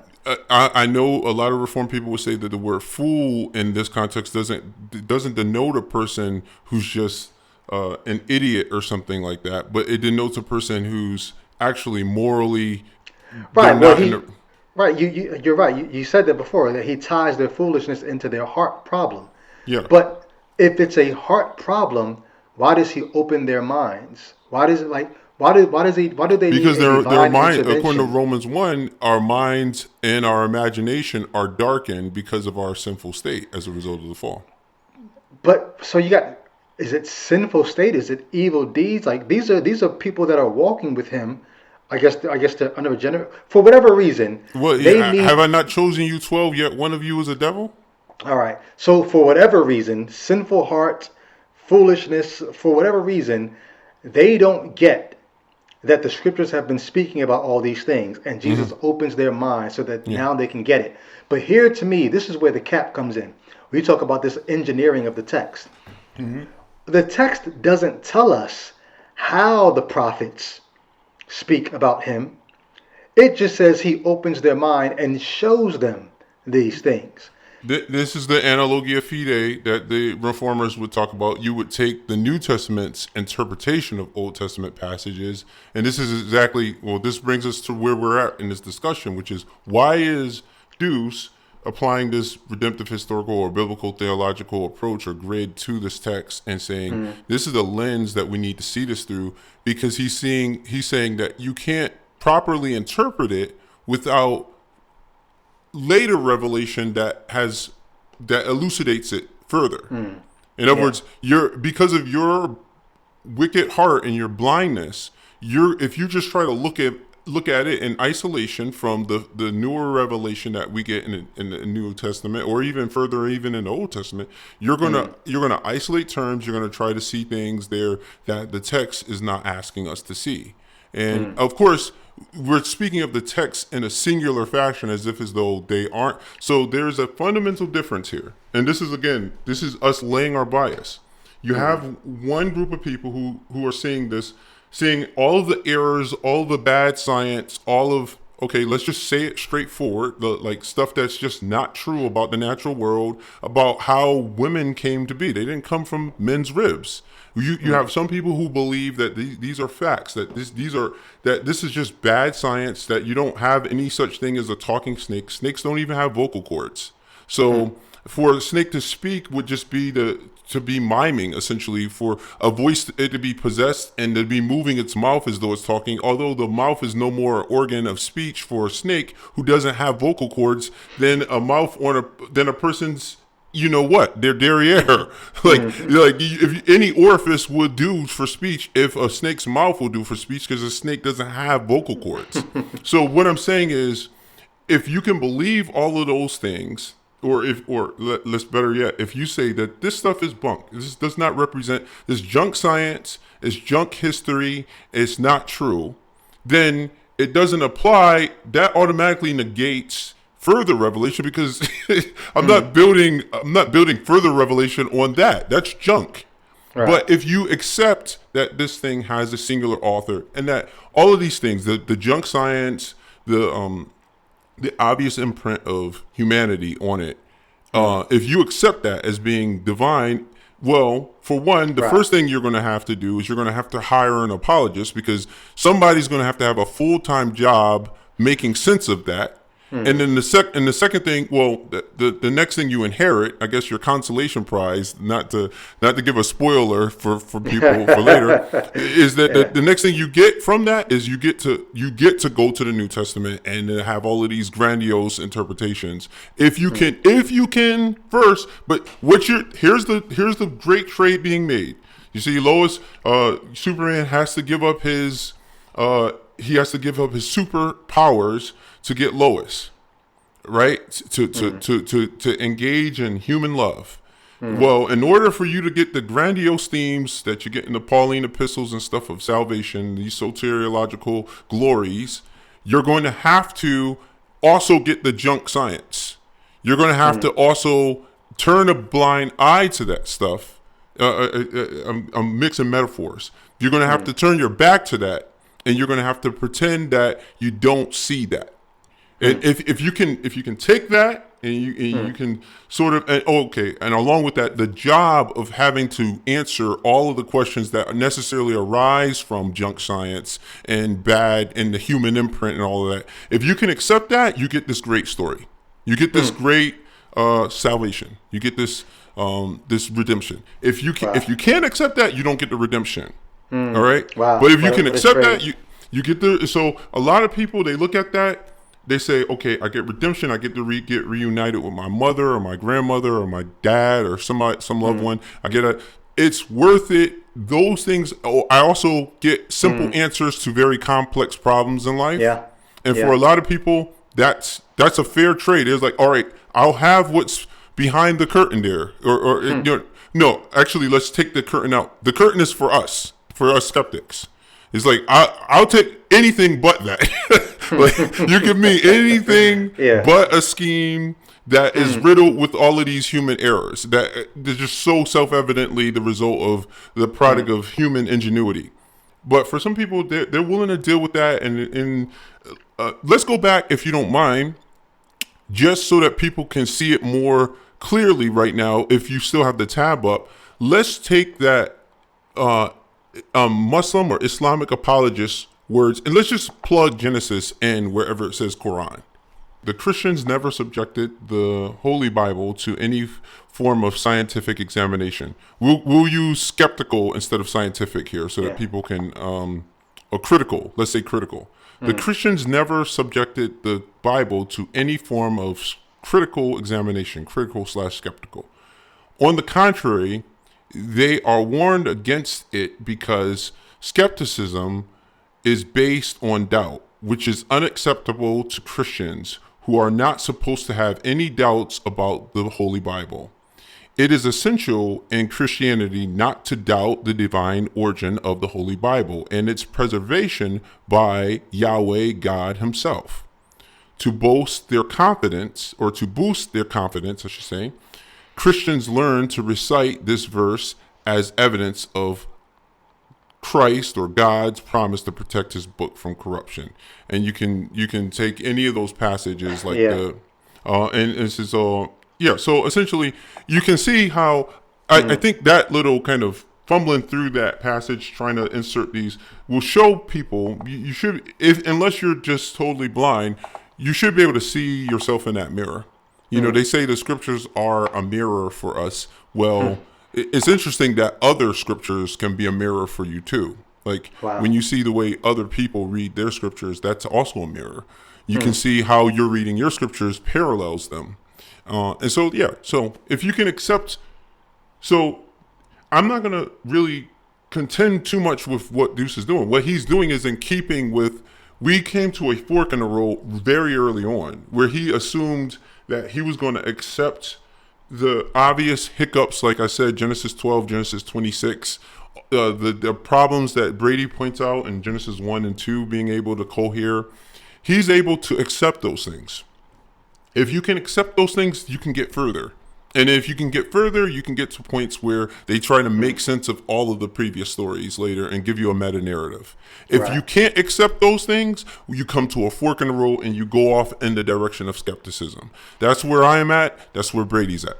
And that's that meta-narrative, right? That's what you're getting in Luke 24, where Jesus opens their mind and shows them how everything, Jesus becomes that meta-narrative. And for many people, like you said, I don't want to give up that. So I'll take all of this, like you said, the junk that comes along with it. But I'm still stuck on how, I said this on my Facebook page one time, talking about, the idea of whether or not Jesus was a myth. And I said, I'm not a mythicist. I don't believe that Jesus was a myth, but I could see an argument being made for it. And one of the things I said is, think about what's going on in our world right now. And I compared it to all of the election fraud claims. It is much easier to claim an election was stolen than to steal an election. All you need is to make the claims. And all you need is about 2 or 3 people to believe your claims. If those 2 or 3 people make disciples every day so that your numbers double daily, you end up in the hundreds of thousands of followers in just a few generations.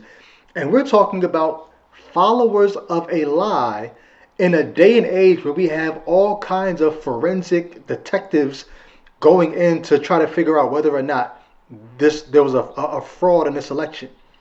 You've got all of these ways to prove there was no fraud.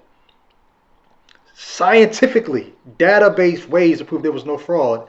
And to this day, we have millions of people who believe there was. You mean to tell me that 2,000 years ago, someone couldn't tell a story and convince people that this was true with no proof, and those numbers produce what we see today? I don't think it's implausible or impossible. So all of that to say, I think it's strange credulity to write these verses and just say, oh, Jesus opened the scriptures and showed them how it all applies to him. Now, I'm not going to sit here and show you how it applies to him. I'm just telling you that he did it. Therefore, we can do it. And then, like you said, Jay Witt, now you have thousands of years of apologists trying to do what it says Jesus did. And that is, let me take you through all the scriptures and show you how. Now, you don't know if what you're doing is what Jesus supposedly did on the road to Emmaus. We don't know what he did. But you're trying to produce the same effect. Let's come back on this because I'm trying to get this movie quote from him. They weren't trying to make reality myth. They were trying to use myth to explain reality. What Genesis does is leverage people's myths to correct them and establish. That little laugh, right? Yeah. Now, the point that he's making now about Genesis is leveraging people's myths to correct them. The Yeah. thing that listeners, watchers, Bible readers, believers should be asking themselves is, how do you leverage a myth without validating the myth? Genesis is grounding reality in a worldview that recognizes the distinction between the divine and the created order, Mm-hmm. including humanity, the sovereignty of the creator, dignity, value, dependence of humanity, the purposes of God, and their effect on humanity with a forward look to what will ultimately be. So this is sort of my way of creating a That's not that passage isn't dealing with myth, but go ahead. What's he Well, no, saying? what he's saying is his point is going to be all of those themes you find in Genesis, in terms of God being sovereign, being creator, and man having dignity, these are all the principles you can pull out without having to take. He could be saying this, maybe he's not saying as much So as are you this. not as certain on this as because I'm not exactly certain how he's using myth here. Well, we're gonna find out in a second, but one thing I know is important to him is whatever is mythical, what's not mythical are those themes.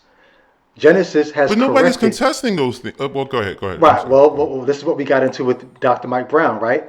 The Bible is just trying to tell us some things, Yeah, yeah. and using all this colorful language to get us to believe these things. The colorful language may or may not be true. I don't know how close Ambassador is going to come to this. We're going to hear him out.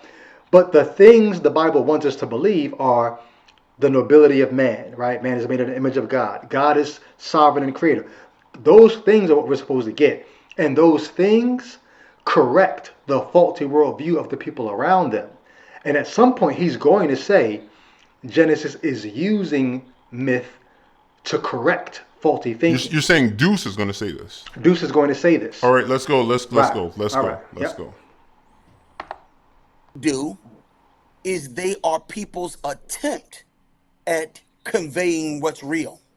Even the, even during the time of Genesis, what people were doing with their myths are trying to mythologize reality.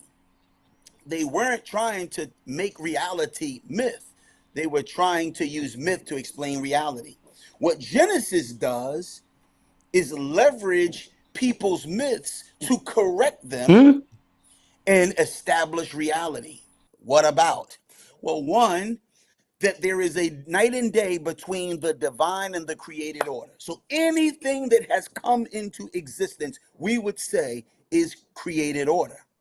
And anything that precedes something, and again, that's where you have to assume, is there anything before there was something? Because that is what Genesis will make clear, that there is something before there was something. Now, first of all, I dispute this. In chapter 8, several very trusted Old Testament, conservative, evangelical Bible scholars are coming to the point that people have been saying for over 100 years now, that in the beginning God created. That word create is bara, is likely not created. That word is separated. And if you want to know why I'm saying that or why people are thinking that, I have an entire chapter on it, chapter 8 of my book. Pick up the book. These shameless plug. Go ahead. Yep, Go chapter 8 ahead. talks about this idea that in the beginning God created is not what the Genesis text is really saying. It's in the beginning God separated the heavens and the earth. One of the reasons why we think that is because if you look at the creation myths around the ancient Near East, where Genesis is actually borrowing some of this language from, there the heavens and the earth do not come out of nowhere. The heavens and the earth are almost co-eternal, pre-existent with the God, and they are separated in the beginning of the story. And the word bara actually has connotations of to separate. And so one of the Old Testament scholars, Bill T. Arnold, recently has changed his view from Genesis 1 being creation ex nihilo, out of nothing, to actually, it looks like Genesis 1 is saying that in the beginning God created by separating, and to separate, something's got to be there. And so the Bible doesn't begin with just God and nothing. The Bible begins with God and something that God needed to separate. You can go research that on your own, but to Ambassador's point, if Genesis is trying to dispute the idea that it's God in the beginning and nothing else, then Genesis 1 does not do that. And so you really can't say that when you understand it in its context. But that's just, we're still trying to figure out what he's saying Genesis is doing. That's just part of it that I disagree with. If I may, Yeah. not to go on a tangent here, but like this is also to indicate to people, don't accept darkness as nothing. True. That's not a necessary. I was listening to someone who's blind in one eye trying to explain the experience, and most people think of that person's eye that's blind as being black or darkness. And they said, no, think of what you see behind your head. Nothing. Like if somebody asks you right now, what do you see behind your head? You don't see darkness, you see nothing. And that they were trying to convey the idea of what they see in their one eye that's blind. It's not that they see darkness; they see literally nothing. Wow. So Because darkness would be something. exactly, and that's the reason why I'm bringing that up. Yeah. So, like, if when he creates Earth, there's like seemingly darkness is just there, and even in what's it in 2 Corinthians where he says, "God who said let there be light and darkness has shown into his heart into our hearts." That passage is in 2 Corinthians. 2 Corinthians like it's 2 Corinthians 4, if I'm not mistaken. He says that, and so there is. Even the writer there seems to assume that darkness is kind of like the context that creation happened in. And I just want people to understand that darkness is not nothing. You understand? You see, that's why I gave the illustration of a person being blind. Anyway. Yeah. You get what I mean? Yeah. Good stuff. Yeah. All right. Let's pick them back up here. What Genesis does is leverage people's myths to correct them. So hold on. Another admission there. I don't know if he means to do this. Another admission is that Genesis is using existing. Yeah, myths. no. He said that. This is about the second time he said Right. that. So yeah. Well, no, he I went back. So it's the same thing he said before. I just Okay, went back. okay, yeah. But anytime you say you're leveraging people's myths, you're admitting that, okay, someone else set the ground of this myth. This is encouraging. This is encouraging because it says Duce isn't just the Bible thumping fundamentalist. He's seemingly aware enough that he knows he can't really get around. I don't want to. That sounds negative. I'm not gonna say he can't get around, but you get where I'm going with this. Yeah. He accepts what seems to be the case, that Genesis is not the originator of whatever is mythological Of the story of these stories. Yeah, because there are other Christians who would say, no, Genesis was the first one to say it, and then the other people stole it and changed it. That's why I said it's encouraging, because it seems that he's actually read some of this stuff and accepted some of it. It seems, Yeah. So. Reality. What about? Well, one, that there is a night and day between the divine and the created order. So anything that has come into existence, we would say, is created order. And anything that precedes something, and again, that's where you have to assume is that. I'm sorry, this is crazy. It's like the pauses are going to be nuts, but even that statement is loaded, because if you look at Elohim, which seem to be, where he's talking about this very clear distinction between the divine and the created order, but then you have this ambiguous term Elohim that is sometimes applied. Like, think about this. Yeah. The term is sometimes applied to God and to us. Like, in such a way where it makes it so ambiguous. Not us. I'm saying this wrong. I didn't mean us. I meant like angelic beings is what I meant. Well, and not even angelic beings. In the Hebrew Bible, Elohim is gods. It's only later in Judaism that Elohim becomes angels, because by that time they had become uncomfortable with polytheism. So even angels is not really there. There's another word for angels. Yeah. And it's not Elohim. So basically the pause was just to say, just understand that he's sliding something in there that you don't have to accept when he says like this very clear distinction between like, understand that no matter how you slice it, it's not as clear as this delineation as he's trying to make it out to be. The bifurcation is not that clean. Yeah. Well, go ahead. Well, this kind of goes back to the claim that the statement you just made about him not being such a fundamentalist, but this is a very fundamentalist view that will look at Genesis and say it was God and nothing. Creature creator distinction. Right, exactly. Yeah. Yeah. So let's keep on. Will Bible make clear that there is something before there was something, right? There is the eternal, and that's what we call a distinction between creature and created.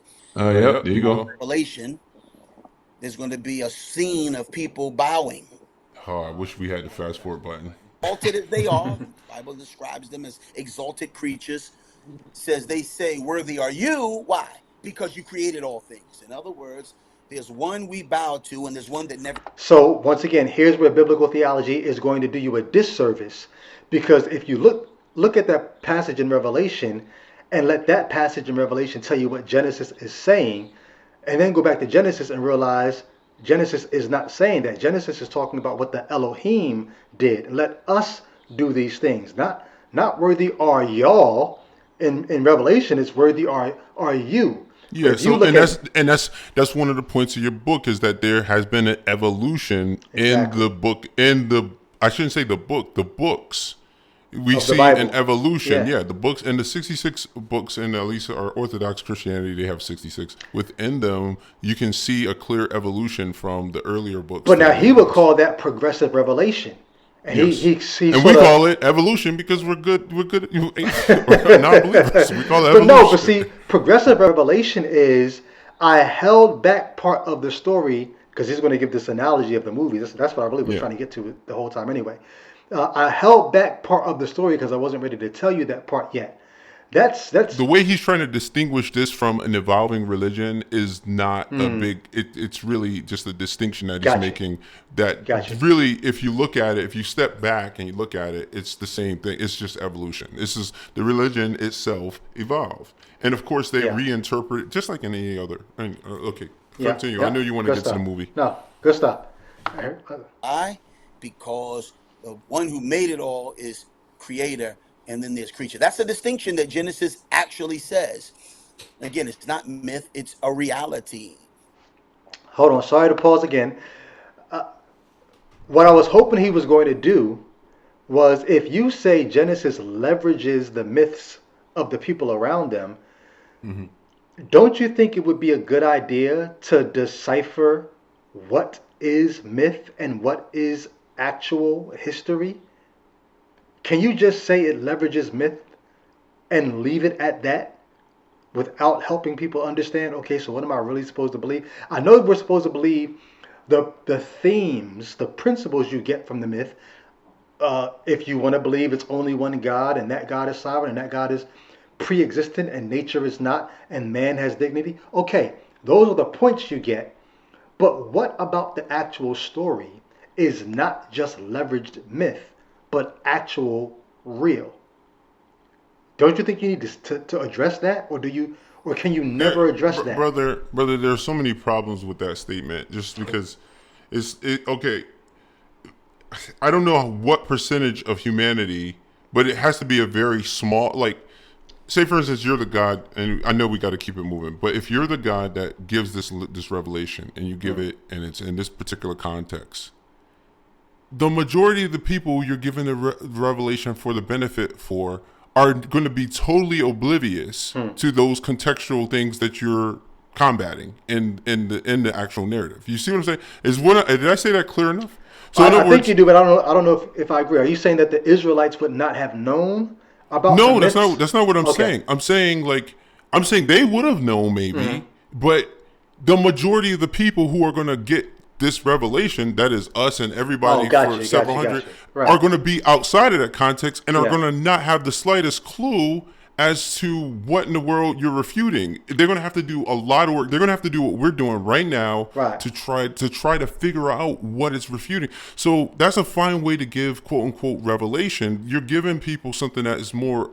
You're basically a divine obscurantus. Like you're covering more than Right. you're actually revealing because Right. yeah, you might have revealed it to a couple thousand people in a context where they will actually understand what you're refuting. Gotcha. But the rest of us are in the dark, and all we have is just this weird compilation of ideas, essentially. Well, that's one of the reasons that helped. One of the things that helped me deconvert is when I had to think to myself, maybe God did do this where for thousands of years we didn't know the real truth, but now we're just now getting to it. And then I had to think about, So you mean to tell me that there have been generations of people who've lived and died not really knowing the truth of any of this, and some believing it just because it was said to be the word of God, others not being able to get their heads and hearts around it, and because they couldn't believe what was not true anyway, which was just leveraged myth that they couldn't get with, they die and are condemned because they couldn't believe what wasn't even true in the first place. It's such a convoluted way to, like you said, to reveal yourself if you really do intend to be known. We got to come up with another name. If that's what your definition of revelation is, then it's a piss poor definition of revelation. It's like, Yeah.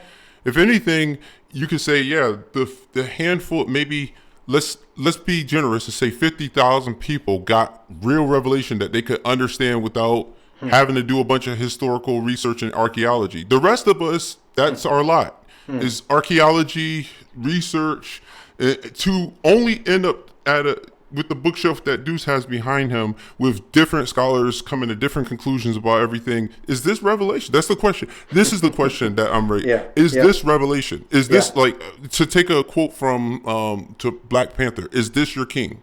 Yeah. Is Yeah. this your king? Yeah. You know, like, is this your revelation? Like, is Yeah. this it? There you go. Yeah. All right. So he doesn't distinguish what's leveraged myth from what's just myth, or what's true in that leveraged myth, aside from the themes that you could have told those themes without the myth and they would still be true themes. You use the myth and now His ways are not your ways, brother. okay. All His right. thoughts are higher. Amen. Come on, Amen. as high as the heaven above the earth. Come on, Amen. come on, yeah. Well, apparently not as high as the heavens above the earth, because these myths were earthly myths. So they aren't really that much higher than the earth. The thoughts are very earthly. So I don't know how you get there, but okay. In light of progressive revelation. Right now, again, there are people who watch movies, right? And people say, don't tell me. They say, yo, man, you got to peep the twist. Don't tell me. Why? Because if you tell me the twist, it's going to affect the way I watch the opening scene. It's going to affect the way I watch I wonder who the villain is. Now that you told me there's a crazy twist, I'm already trying to figure out who the villain is, and I'm assuming it's not the villain I think is the villain, because that's the nature of a twist. Again, it's the same thing. He keeps jabbing progressive revelation, but we are Christians reading everything. So this idea that, because he's going to talk about whether or not the serpent in the garden is Satan. I say that it's not. He's going to talk about, Paul says things happen in Genesis that Genesis doesn't say happen. But he's going to say this is progressive revelation. We find out that, it was this character, Satan. And we find out that, there was a fall. But Genesis doesn't say that. And he likens it to a movie that you don't want to spoil it because there's all these twists coming. But that's not what you have when you compare Genesis to what you see throughout the rest of the scripture. What you really have is, suppose you go in and you watch the first 15 minutes of a movie, and it's anime for the first 15 minutes.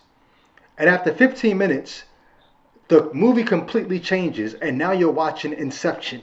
And you've got completely different characters, you got a completely different plot, you have things happening in Genesis that don't show up anywhere else in the text, except through some strained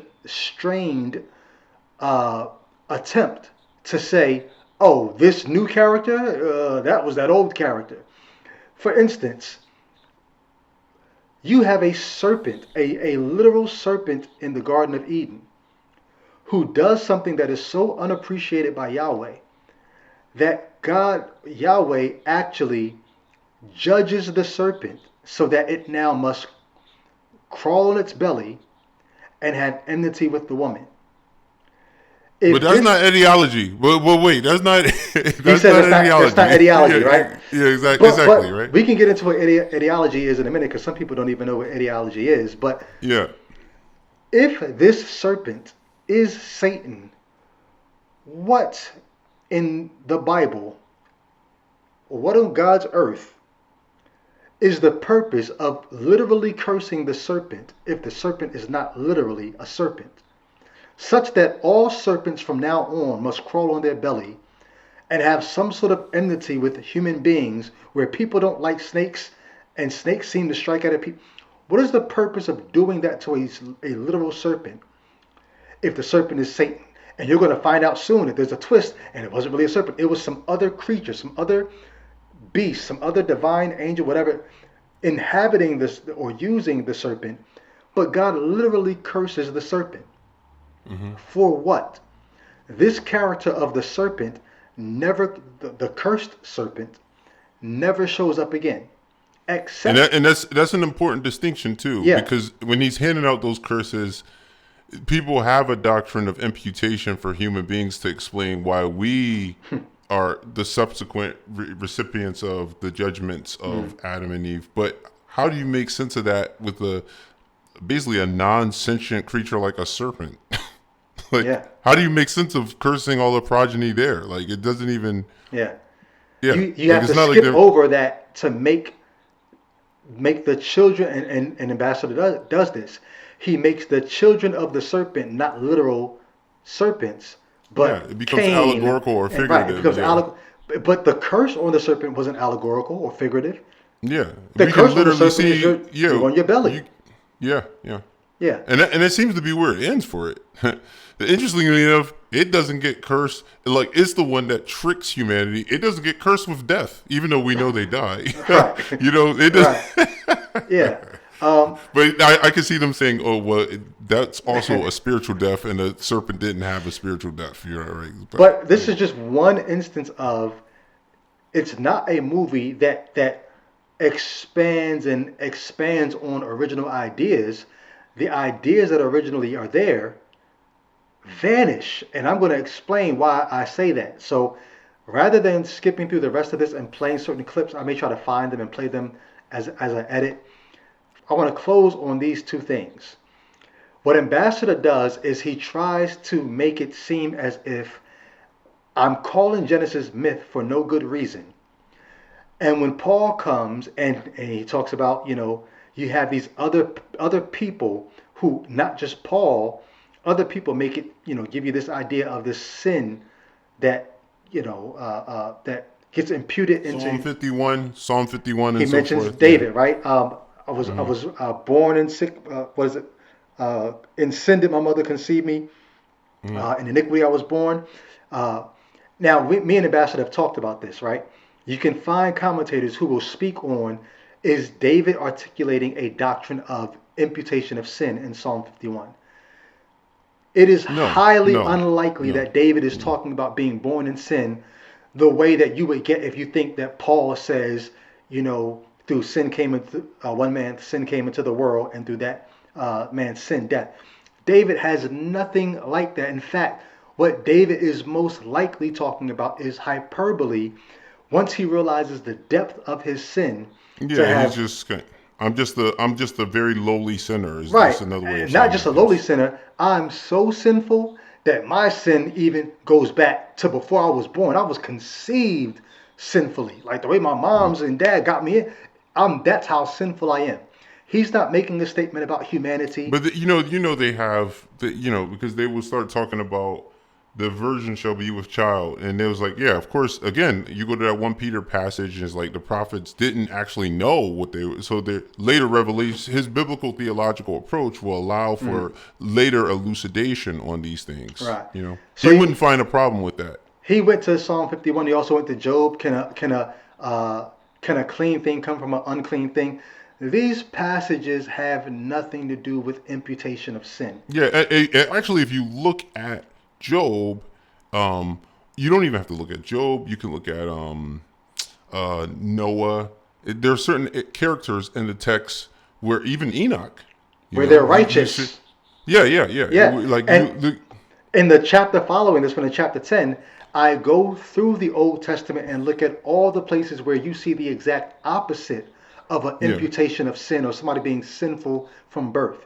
And so for him to say, it's a biblical theology, well, the biblical theology of the Old Testament does not demonstrate anything like a sin entering the world, but obviously sinful from birth. But see, immediately they're going to hyperlink to Paul, who says that Abraham was he justified in his works? No, he was justified by faith. And they're going to take that, like I say, this concept and hyperlink it to all of those individuals who are called just the righteous. They're going to say these people who are deemed to be exemplary, like in terms of their deeds, like a person like Job, whereas like he had no obvious flaws. They would say, well, these people were still only righteous by the imputation of righteousness that came from Christ, because they had the Adamic sin over their heads. But And so, go ahead. one of the things that began to get to me as I got further in my reckoning with what the text is saying is these are all New Testament intrusions upon the story of the Old Testament. Indeed. You don't Yes. find these ideas in the Old Testament. Matter of fact, you find something much different. And so, what I want to do is talk But about. they would join you. I would say. I would Well, think yeah. they would continue to use that 1 Peter passage and beat you over the head and say, "Hey, they didn't even know what they were writing. Yeah. It took future But revelation." isn't that convenient for the new Well, religion yeah. to say Yeah. to the old religion, y'all didn't know what y'all were talking about? So basically, And- we're going to stand on your shoulders while stomping you down at the same time. Yeah, and this is where we have to just come out again and wave the flag and restate our bias. Our bias is this is BS. You're being You're being gaslighted. Right. We know that this is, aside from this particular issue about imputation and righteousness, or progressive revelation, or biblical theology.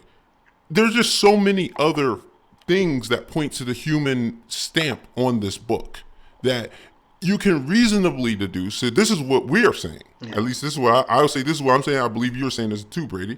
That you can reasonably deduce that those things, that this whole concept of progressive revelation is actually not accurate based on other flaws in the text. And that's part of what the point of the book was to put a magnifying glass on the text and show people like some of the things, like the difference between chapter 1 and 2 and all this kind of thing, so that people could have that you would be equipped with the courage to then look at these. You see what I mean? Yeah. Well, let's end on these last two things. So there are two things that Ambassador doesn't really go into. That I think if you just put this in proper focus, you will see that whatever is happening in the New Testament is not a continuation of what's happening in Genesis, right? Okay. So Paul says, through one man sin came into the world, and through that man's sin, death came into the world, which would lead you to believe that there was no, see, how are we not going to talk about this? Ambassador takes issue with me saying that many people would think that before Adam and Eve ate from the tree, everything was perfect. He doesn't like me saying perfect because he's right. Theologically, you wouldn't use the word perfect. You would say it was paradisical. It was a paradise. But I'm not talking about what theologians think. I said most people, the average person, would think it was perfect before then. And then I qualify what most people mean by perfect. He mentions Utopian is another way of thinking. Well, of it, utopian, right? Yes, but utopian for two reasons, and I give my two reasons, which I wish he would have addressed. One thing that people think was utopian about that situation was there was no evil or no sin. The other thing that people would think is, and there was no death.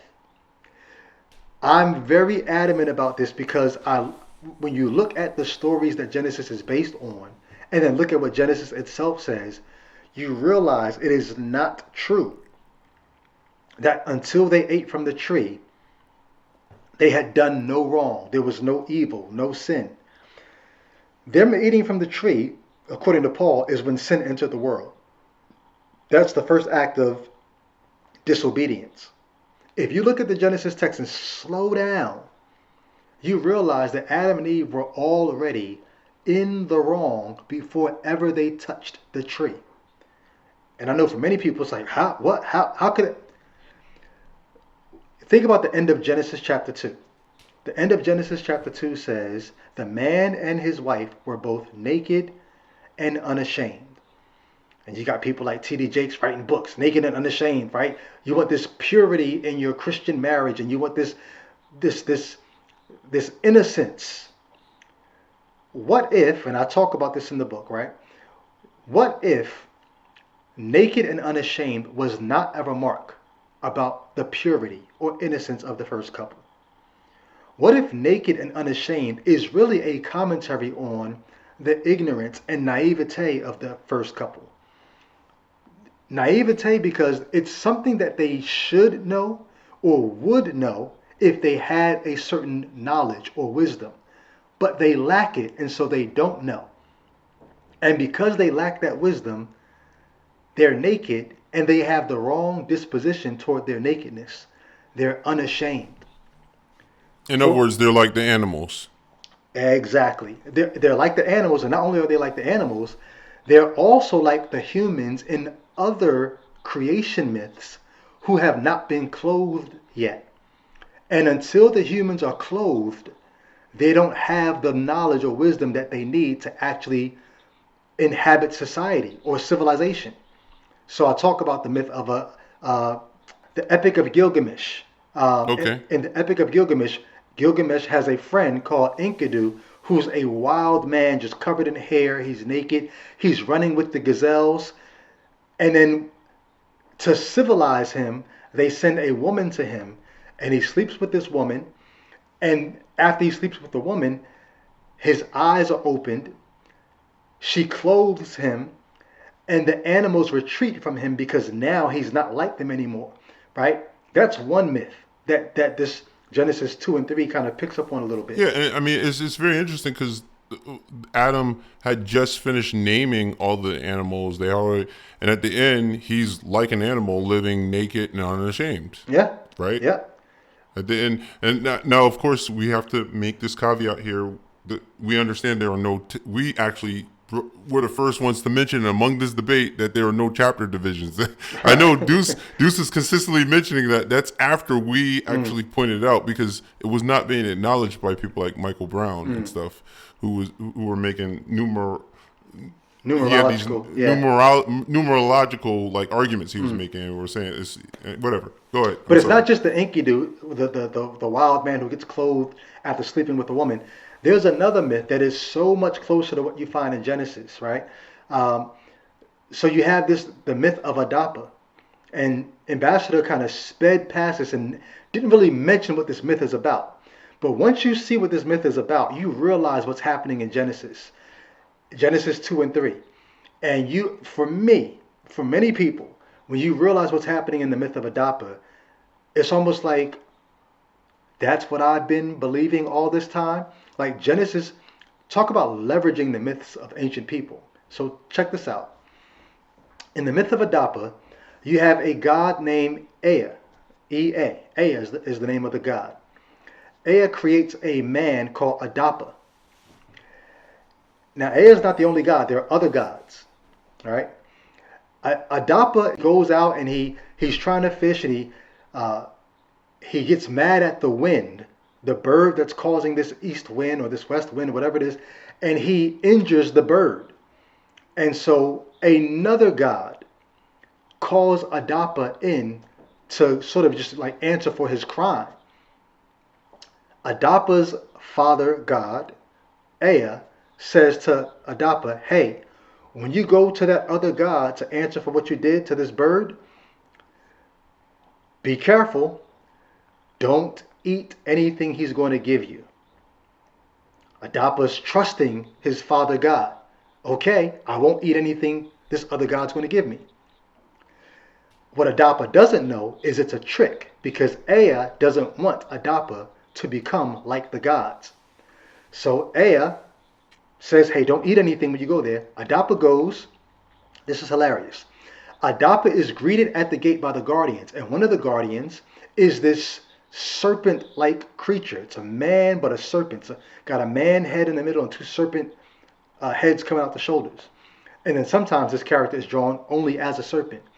The guardian's name means Lord Protector Tree. Like, this is the Lord who protects the trees. This is the serpent who protects trees. So think about what you have in Genesis. A serpent who's somewhere around these trees telling Adam and Eve, hey, you know what really goes on with these trees, right? Well, Adapa goes in. He's greeted by the protector of the trees, right? And the protector of the trees takes Adapa, the serpent character takes Adapa to the God who's about to, make him answer for his crime. And the God is about to really judge Adapa, but then the serpent, this is why Ambassador kept saying, Brady thinks the serpent is the good guy. Brady thinks the serpent is. Why do I think that? He didn't tell you why I think that. The serpent guardian, Lord Protector tree, says to the God who's about to judge Adapa, hey, Adapa was created with wisdom and knowledge, so much so, he's almost like one of us. Now think about that, right? In Genesis, the man has become like one of us. Lord Protector tree, the serpent says, hey, when Ea made this man Adapa, he already made him with wisdom and knowledge that he's almost like us. The only thing this man lacks is immortality. And then the serpent says to the God, you should give him immortality. He'll be like us. And the God says, Dad, you know what? You're right. And offers Adapa food. If you eat this food, it's called the food of life. There's another myth, right? There's another myth aside from this. Sorry to go along with this, but there's another myth where Gilgamesh is a different myth, different story. Gilgamesh is looking for a tree that's going to allow him to live forever. If he eats from this tree, this plant, it will make him young again. Gilgamesh goes on this long quest to find this plant of life, finally finds it, and while he's asleep, a serpent comes up and steals the plant away. So that's one myth. Let's go back to Adapa. In Adapa's myth, the serpent says, hey, he's almost like us in wisdom and knowledge. He lacks immortality. The God says, okay, I'm going to give him the food of life so he can eat it and be like us. He offers it to Adapa, and what does Adapa do? Adapa turns it down because Ea, his God, has tricked him out of eternal life. Ea told him, whatever the gods offer you there, it's the food of death. Don't eat it. It really was the food of life, but because Ea tricked him, Adapa turns it down and he misses out on eternal life. The only thing Adapa allows the God to do is clothe him and anoint him and give him oil. Adapa leaves, and the sad part of the story is, dang, humanity could have had eternal life, but they were tricked out of it. This is what happens to Adapa. You go to Genesis, and all of a sudden you have a serpent telling a human being, hey, God is trying to trick you out of eternal life. And here's the funny thing. Adam and Eve are naked. It's wrong for them to be naked. How do we know? Because once they eat from this tree that God told them not to eat from, their eyes are opened. They realize they're naked. And when God confronts them, God says, how did you know you were naked? Not who told you it was wrong to be naked. Clearly it was wrong to be naked. And Adam and Eve are now wise enough to know this. How did you know you were naked? Basically, how did you know you were in the wrong? Oh, you must have eaten from this tree, and now you have the knowledge of what is right and wrong. You were already in the wrong. Now you have the knowledge of good and evil. Now you know what you didn't know before. It's not now you are what you weren't before. You were already naked. Now you know. And now that you know, now that you're as wise as one of us, what does Yahweh say to the others? I want to say other gods, but Ambassador wouldn't like that. The others. Yahweh says to someone else, hey, the man has become like us in wisdom and knowledge. We can't allow the man to become like us in immortality. That's just a little too much. This is just like the myth of Adapa. Now that man has the wisdom that we didn't want him to have. Yeah, we gotta pause on that. Yeah. Not to end the thing, but just to maybe just do maybe some of the last hyper focusing if you're up for it. Yep. On Let's just go. that Yeah. on that element, just because I want our listeners to consider providence, omnipotence, in light of what's that? Genesis chapter 3 and Yeah. verse 20, whatever the last verse of verses of I think Genesis it's 24, are. 25. Somewhere in Yeah, there. where he says he lest he become like he's already become like us, knowing good and evil or whatever. Let's stop him lest he reaches out his hand and takes of this fruit or whatever, and then ends up living forever. Consider that this tree, there's no, again, like you say, you talk about these things that come up and they're unicorns in the text. I mean, It never comes up unicorns. again. Yeah, It never yeah. comes up again, right? I remember as a kid reflecting on the tree and just being like, nobody ever tells you what ever happened to this tree. Like Well, there what, is a tree of life that shows up in Revelation. yeah, Yeah. but I'm saying in the book of Genesis, even that is just so symbolic. We don't know. I mean, Right. this is an apocalyptic book, so it shows up in apocalyptic literature, but in the text in Genesis, it's an actual tree. Right. Like it's among it. In fact, it's compared to other trees to being like one of the goodly looking trees compared to others there. So this is an actual physical. For those, I know some people say, "Oh, well, it's not important to think of it that way," but I don't know how else to think of it in light of what is being said about it in the context. So, but let's just think, just really, if I can just streamline what I'm thinking Yeah. here. We got a tree that when we think of an omnipotent God or providential God, he never has to he just strike you dead. Like, why would he have to keep you? There is. In other words, I'm trying to get the listener to understand there's something to what you're saying. Because there are some people who will zone out as soon as you talk about any other myth. They'll be like, oh, well, they got it from us. All right, so fine. All right, forget that. Let's just deal with don't forget what he said, because for those who are up for seeing the parallels, that's a very important story. Those are very important stories, those two that you shared. But for those who are just total biblicists, they don't want anything. All right, let's consider what's going on here. You have a tree. And the solution isn't to, later as the religion evolves, he's like, I am Yahweh. I kill. I make alive. Like, you know what I mean? Like, Right. this is later in the Right. prophets. You see this kind of like these really. It's almost like he says it with his chest later. But here, he sounds like, it sounds quite like a peer. He's not only walking with them and talking, and he's asking them questions, having conversation. So just in your mind's eye, if you could picture him almost peer-like toward them, it makes a lot more sense.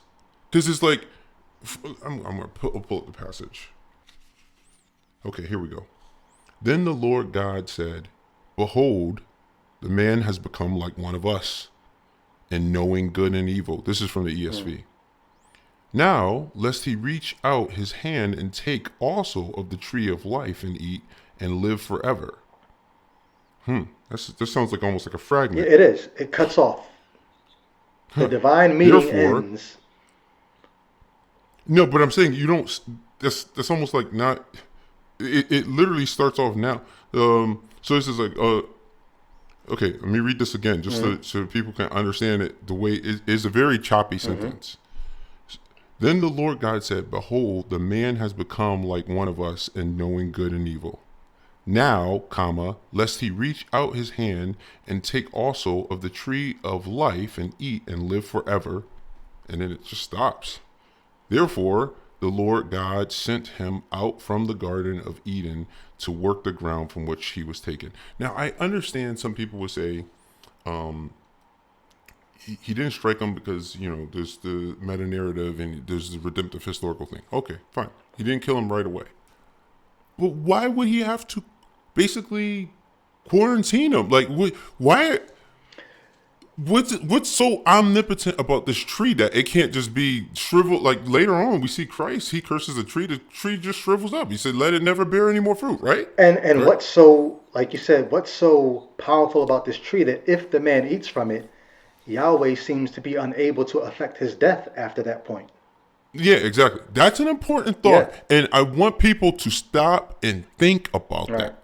Because we're talking, I kill, I make Mm. alive, you know? Like, all the days of your life, you can't add any years on your life. You can't add any, your days are numbered, you know? He knows all of that. Well, what's up with that Yeah. here? Yeah. This is the least efficient way for an omnipotent God to go about doing this by putting some sort of cherub. I think later, yeah, he puts And cherubim even the cherubim is there. a mythical creature. Like this is a Yeah, creature exactly. borrowed Yeah, from myth to create, yeah. put in this story here. But the But it's like, yo, so much yeah. work. Oh, go No, ahead. no, Go no. ahead. I'm I'm just sorry. saying the mythical elements are just compounding in terms of what's really happening in this story. You have people who are naked and don't know it, and because they don't, well, it's not that they don't know that they're naked, they don't yet know that it's wrong to be naked. And so they're Mm-hmm. in the wrong all this time, unknowingly, they're naked. So when you hear naked, from now on, anybody who's listening, when you hear naked and unashamed, you shouldn't be thinking, wouldn't it have been blissful? In context, naked and unashamed was, what's wrong with them?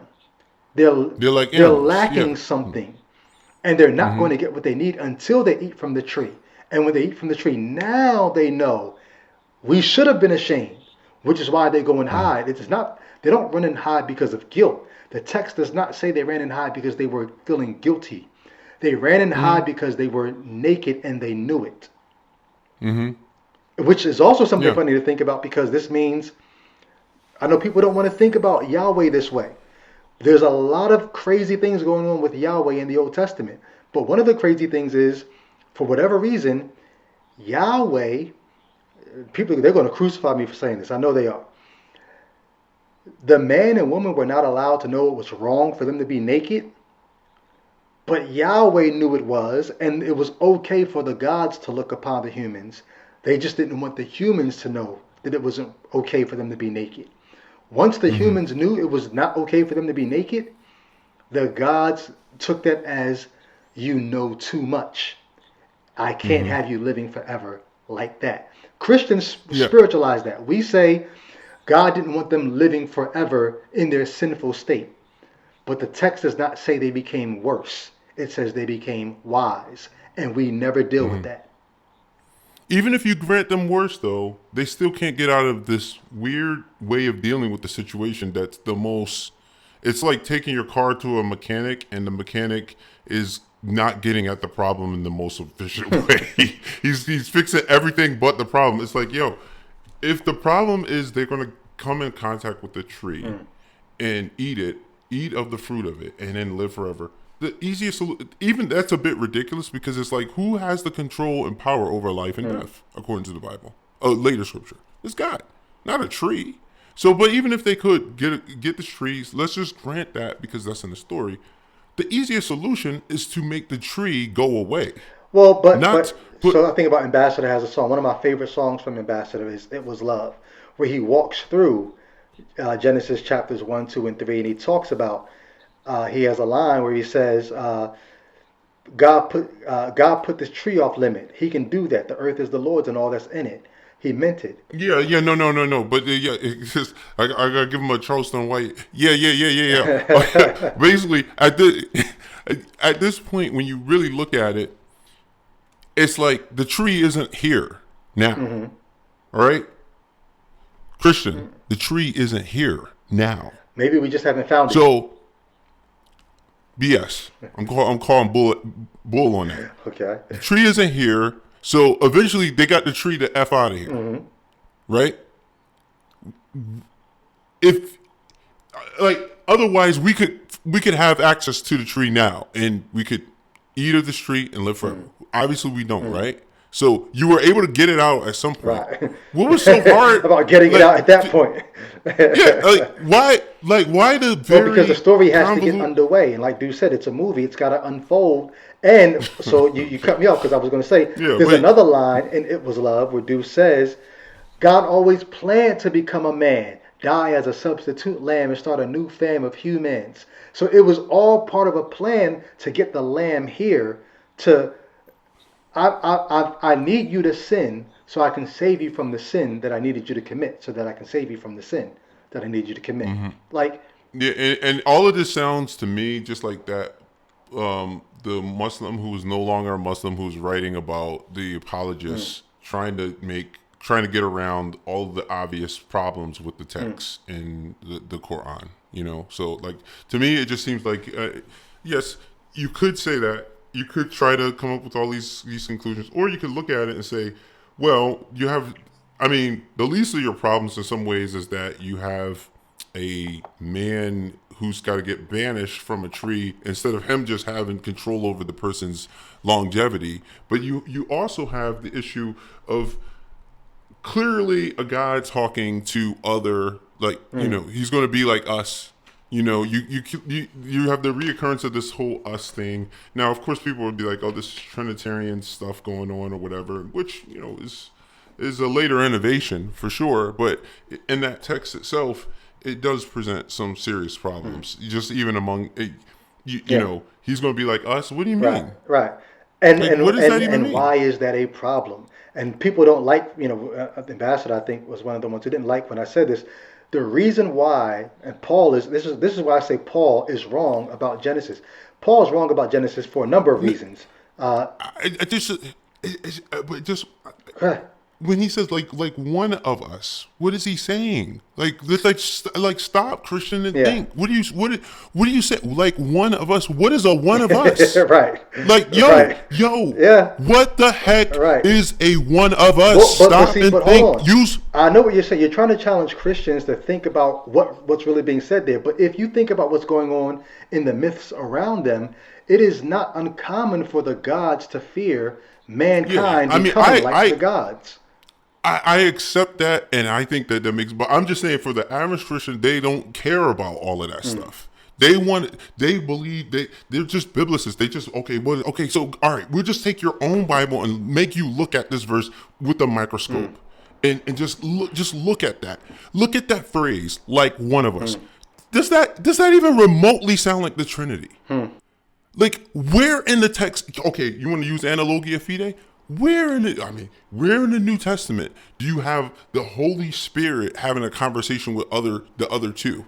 Think about it. I don't get to the Trinity through this, but somebody could say, hey, we don't know what we're going to be like when we get our resurrected bodies, but we're going to be like him, like one of them. Could there be? No, if you're just trying to be the antagonist, that's not working, because I'm not even going to entertain that. I'm going to take that and leave it out there and leave that to dry and challenge you, reader, to pick that passage up and yes, go to studylight.org, go look into Hebrew or whatever, and see if you can get around that phrase. Lest he become like they want to crucify, no pun intended. They want to crucify Brady for basically, Duce or Ambassador said several times he's treating God like Yahweh like a fumbling idiot or whatever. But look at this. Okay, forget what he thinks Brady is doing. Look at that. Look at that phrase. Like that doesn't sound like that doesn't. It's as they say. It's giving insecurity. Okay, it's not giving omnipotence. He's not saying it with his chest out. I do not feel like omnipotence, like providence. None of these lofty ideas we get in the later revelation.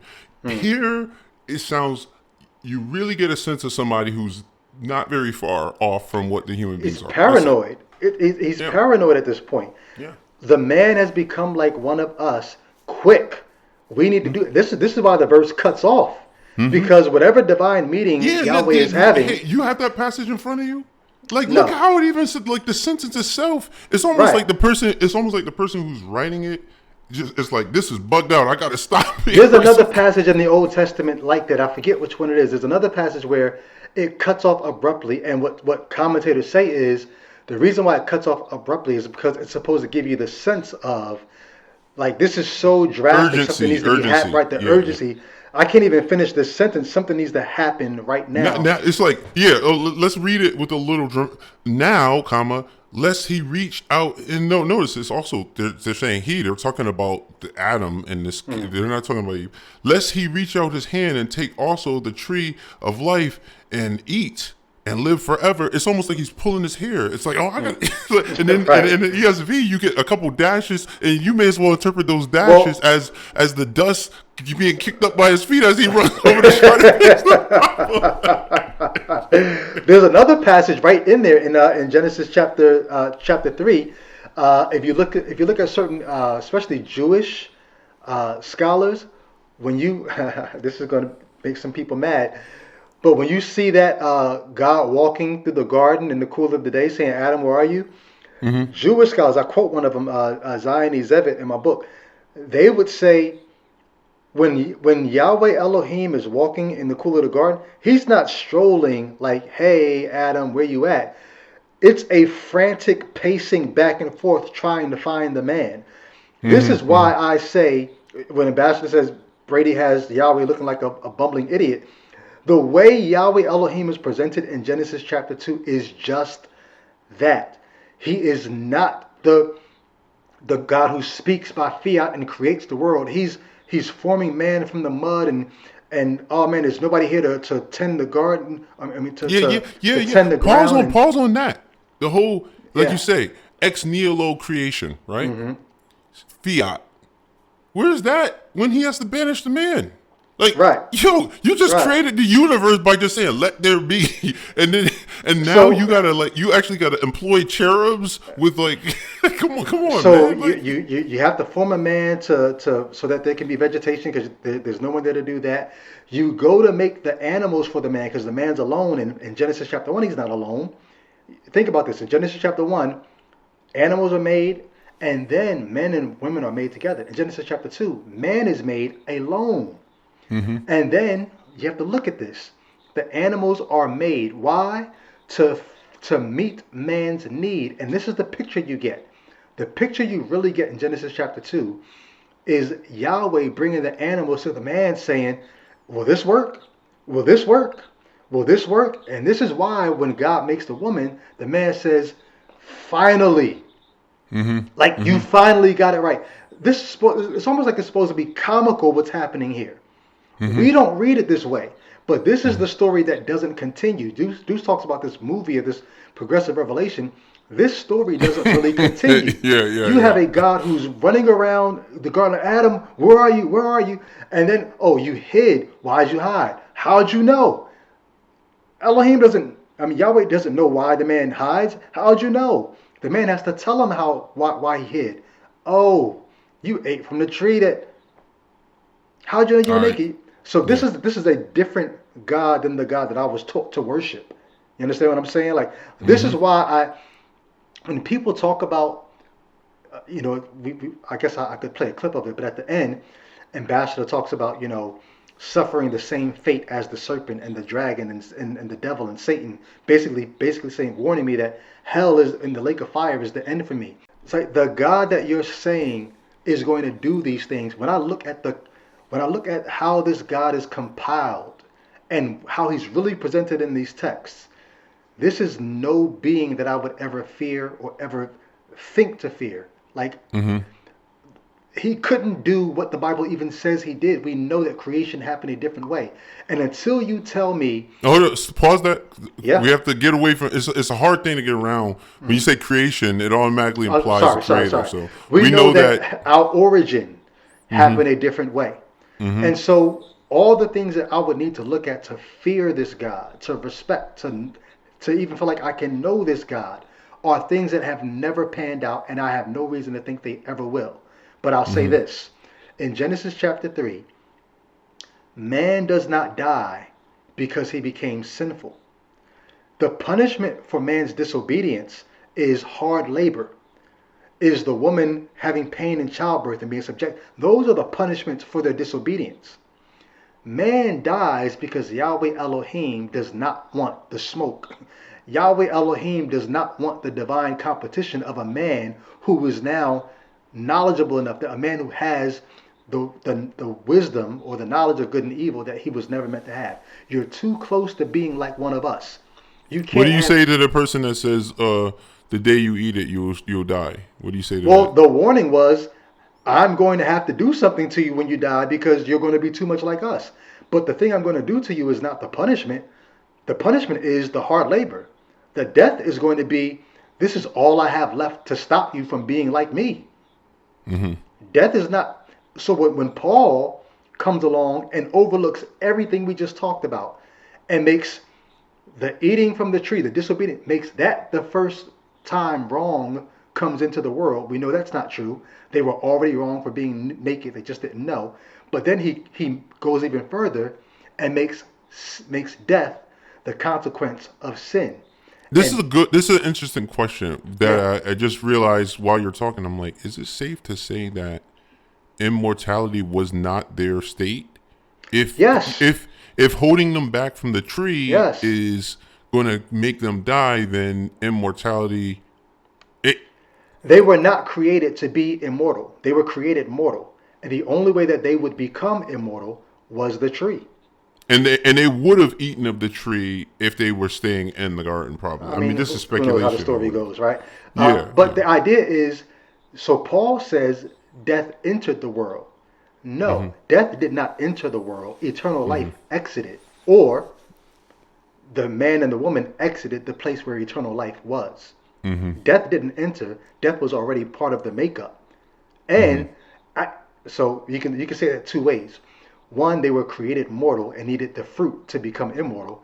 But outside of that, scientifically, and this is the part that I was hoping that we could get to, scientifically, we know death was in the world before mankind was here. 90% of the species that have ever lived on this planet have gone extinct, and many of them before man has even arrived. And so you have death in the world before mankind. You have a fossil record of human, or at least pre-humanoid and then humanoid death way before what the Bible would say is the first man. And And then, yet, yeah, and you have species of animals that are in these symbiotic death and life relationships where you know that they can't, they're carnivorous or they don't even have an anatomy that allows for a vegetarian diet. So, but unless they were totally, go ahead. what I was gonna say, but here's the thing that's, I don't know if I want to say funny or what. You have Ambassador talking about we need the fall because that's how we get to this idea of salvation and redemption, and how we explain what's wrong in the world and how we explain death, because he says there's no record of death. And then he actually stops and says, Therefore, just as sin came into the world through one man and death through sin, because there's no recorded death. There was no recorded. I don't want to hear what the fossil record and that. What I'm saying is there's no recorded death nor explanation for why death has now become normal. I don't want to hear about the fossil record. Like, Insert Kanye, la, la, la, la, la, like, la. what do you mean you don't want to hear about the fossil record? You're basically saying, this is one of my favorite episodes of The Simpsons, Krusty the Clown is spending money so unwisely, he's bound to go bankrupt. His accountant comes to him and tries to tell him that fact. You're about to be out. And he says, I don't want to hear the end of any sentences. Like what do you mean? Like, no. It's just now let's just make that's telling, man, because they're saying it basically he's showing his bias. He's like, I don't want to hear anything that's conflicting with what the conclusion I've already come to. That's what he's saying. yeah. I don't want that's not just, we can expand on that. I think we can safely expand on Duce saying that and say that applies to anything that does not cohere with the worldview or the way he's reading the text redemptively. He would say, I don't want to hear that, right? Is that safe to say? I don't know, because just like you a little while ago wanted to give him credit for being able to say Genesis is leveraging the myths of the people around them. Okay, yeah. I would like to be able to give him credit to say, if something is true, you should want to hear it. Yeah, but he just said, and he literally said, I'm not concerned with the fossil record. Yo, it's written in stone, bro. It's written in bone, not stone. It's written in bone. It's about as true as it gets. Like, there's nobody has a bias. I'll never forget. Someone was saying that they felt like God planted the dinosaur bones to test our faith. You ever heard this before? I've heard that before. Yes. Yeah. Which, like, like the kind. Anyway, we're going off on about this tangent now. etiology. Yeah. Okay, etiology. So Duce used this phrase etiology. He says it's not etiology. I hope he said it's not just etiology, because I think there's no way you can look at Genesis chapter 2 and 3 and say it's not etiology at all. He didn't use the word just. He He didn't. didn't qualify it. He You said sure? it's not etiology. I'm positive. I'm Okay. pretty positive. So Now, if can you I'm explain real wrong, quick what etiology is for people? okay, yep. And if we're wrong, feel free to jump in the comments down there and be like, "You're wrong." He said, but from what I can recall, he just said it's not etiology. So etiology, you will. I'm thinking right away. Noah's Ark, the rainbow, Good. That's the a good one. languages in Genesis 6. So you have the Tower of Babel. You have the languages. You have we were just talking in this story. You have the knowledge of nudity or nakedness. So you're giving I guess- examples, but Yeah, give it yeah, a but I want to yeah. give them. I want to give them a bunch of examples just so that Okay. they can see, Gotcha. like that. This is just like it's functioning just like a lot of other myths in the sense of giving you stories.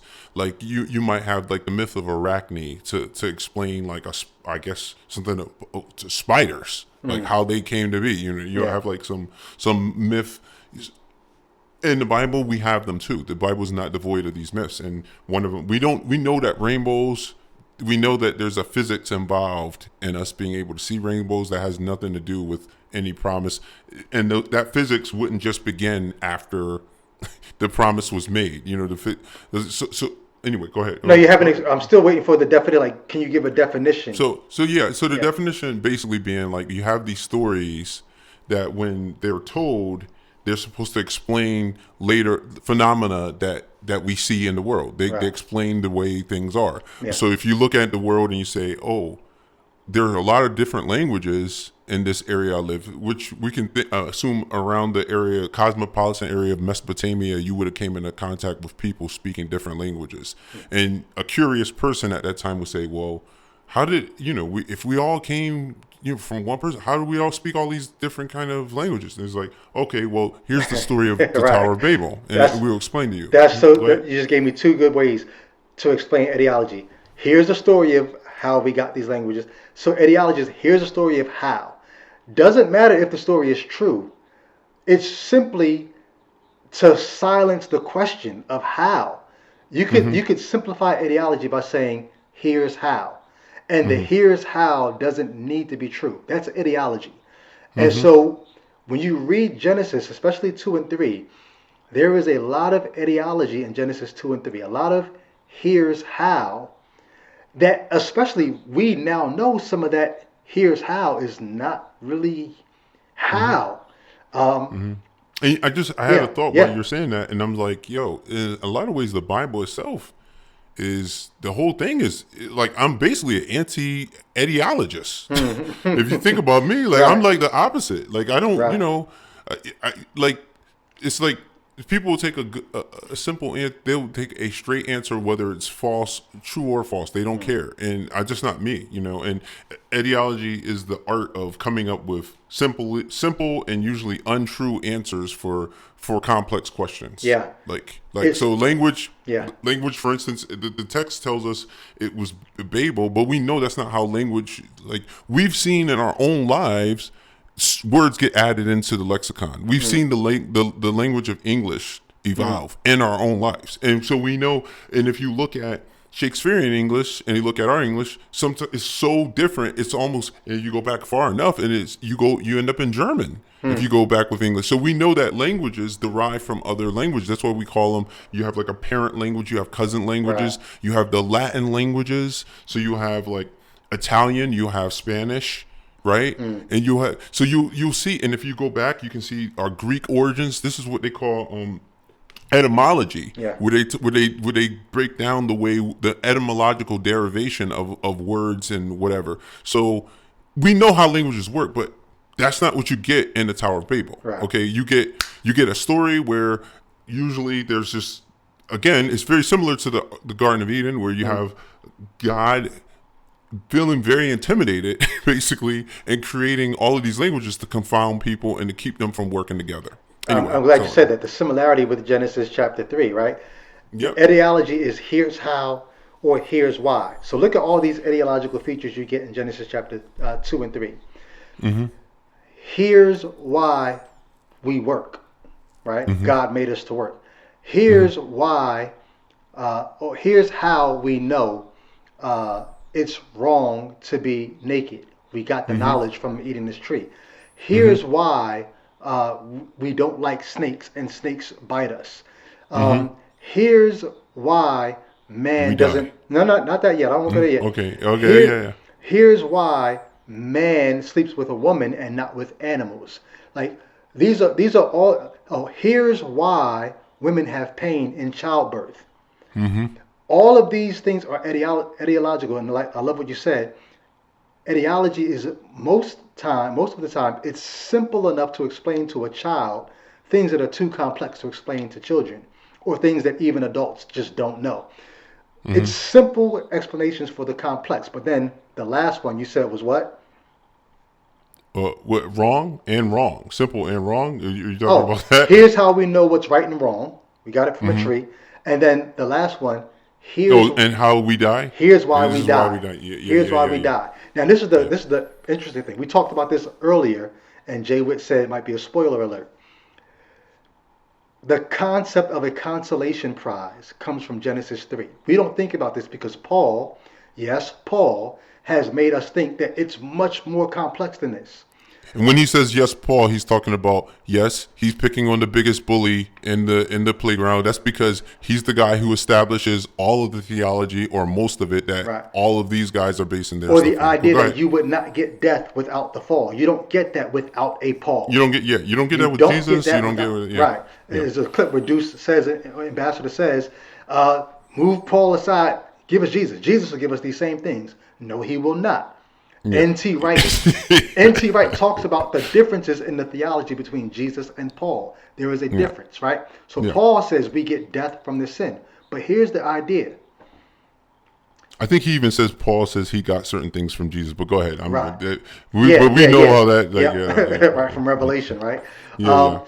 But death is pitted against wisdom and knowledge.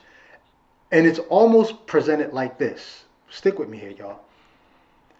It's almost as if the ancient writers were saying, I know death sucks. How can I think about this, right? Oh, death, where is thy sting?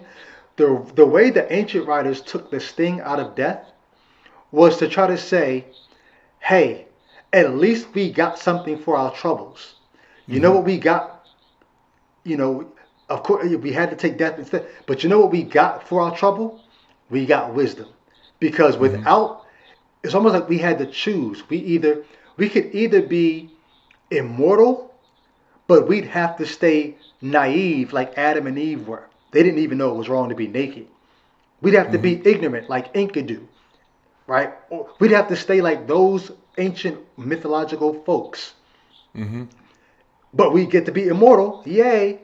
Or we can give up immortality, but we would at least have what we have now, which is the knowledge of what's right and wrong. Because this knowledge, here's what's so good about it, this knowledge actually made us like the gods. So much like the gods that they had to take the tree of life away from us because we got the real good thing already. So and this is, cheer up. Yeah, we die, but we got this knowledge. And this is so good. This will preach on so many levels. This is so good. And we have this trope in our culture of the musician, usually, who's Paganini in the 19th century, the violinist, Michael Jackson, or the forget the guitarist who was. Yeah, I was just thinking was it Robert? What's his name? I was just about to look it up. The blues player. Robert Johnson. Yeah, so the idea is like on the other side, so Robert Johnson on the other side, you will be the greatest guitarist ever right, in his time period. But the consolation, this is the consolation prize concept. But in exchange for that, you got to give something up. You got to sell your soul basically to the devil. If you're Michael Jackson, you're going to be the greatest pop star. I mean, this is a myth. I mean, this should help us to see the mythology here too. Like you're going to be the greatest pop star in the world that's ever been. But the only way you can get there, and people really believe this. They believe he sold his soul to Yeah. devil. You know, Yeah. And we see it in popular movies like Superman. I think you said it was Superman 2, right, Brady? Where Yeah, when he fights the three yeah, that's right, outer because space. he was Yeah. yeah. It makes for a great story because it's like, all right, and you see this all the time. You see this even in Greek mythology. In order to come down, you want to partake in human love, and so the exchange is it's this great exchange. You have to make this. You have to give up. Superman has to give up his superpowers, and then in exchange, he gets to experience what we and there's a certain kind of element of the reason why we love that is because it says that human beings have something. You see it, you Yeah. literally see it in Genesis, where the sons of God see the daughters of men. That they were in Jude picks up on it later in the New Testament, where these people leave their former estate, they come down because it's really self-congratulatory for humans. It's saying, well, whatever we There's have something is so about great. yeah.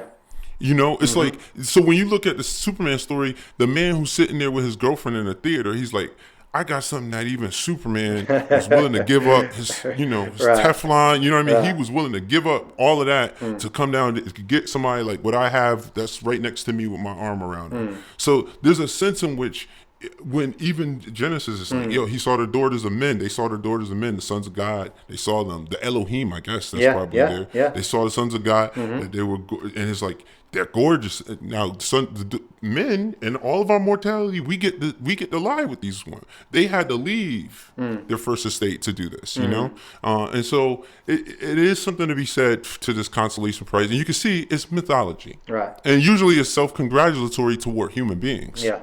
Often, but that's about it. Yeah, yeah. We could wrap it up there. This is already much longer than I want. I'm gonna have to cut this way down and maybe put it out in segments.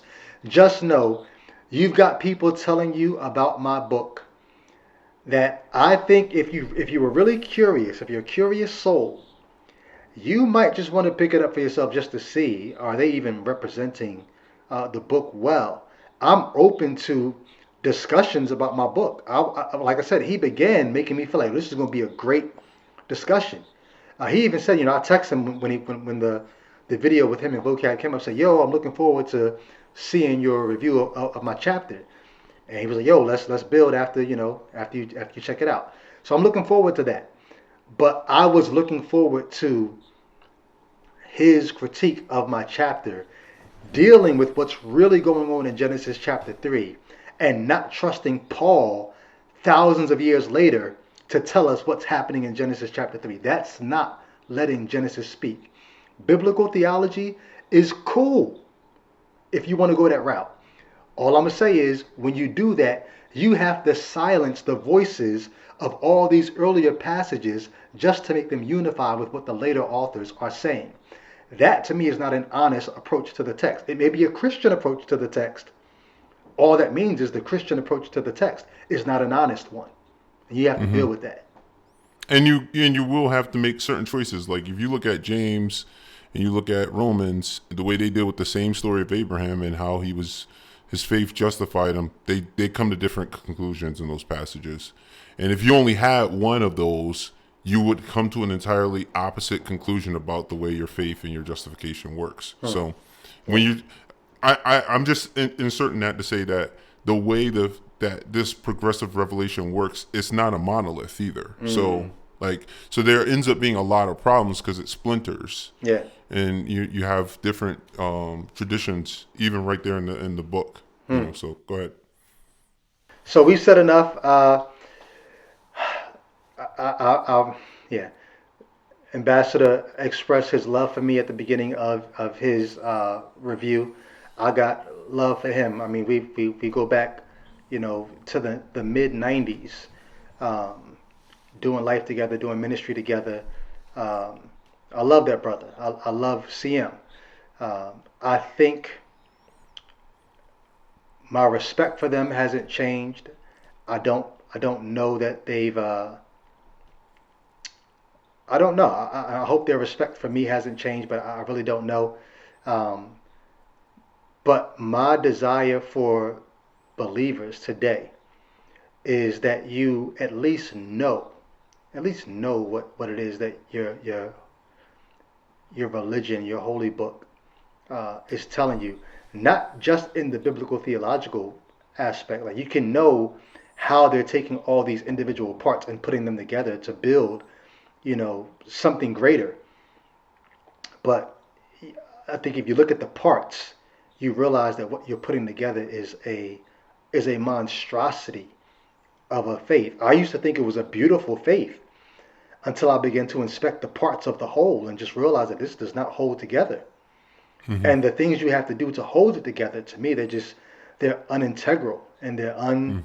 Uh, I couldn't bring myself to do it, and I don't diss anyone who does. I don't think people are uh, stupid for believing, but I do think a lot of the belief that we maintain is because, like Ambassador said, you have to say things like, "Oh, I don't want to hear about these things that would make me have to give up this faith." But they're things you probably need to hear about if you're going to live an authentic life in the real world. So that's my story, and I'm sticking to it.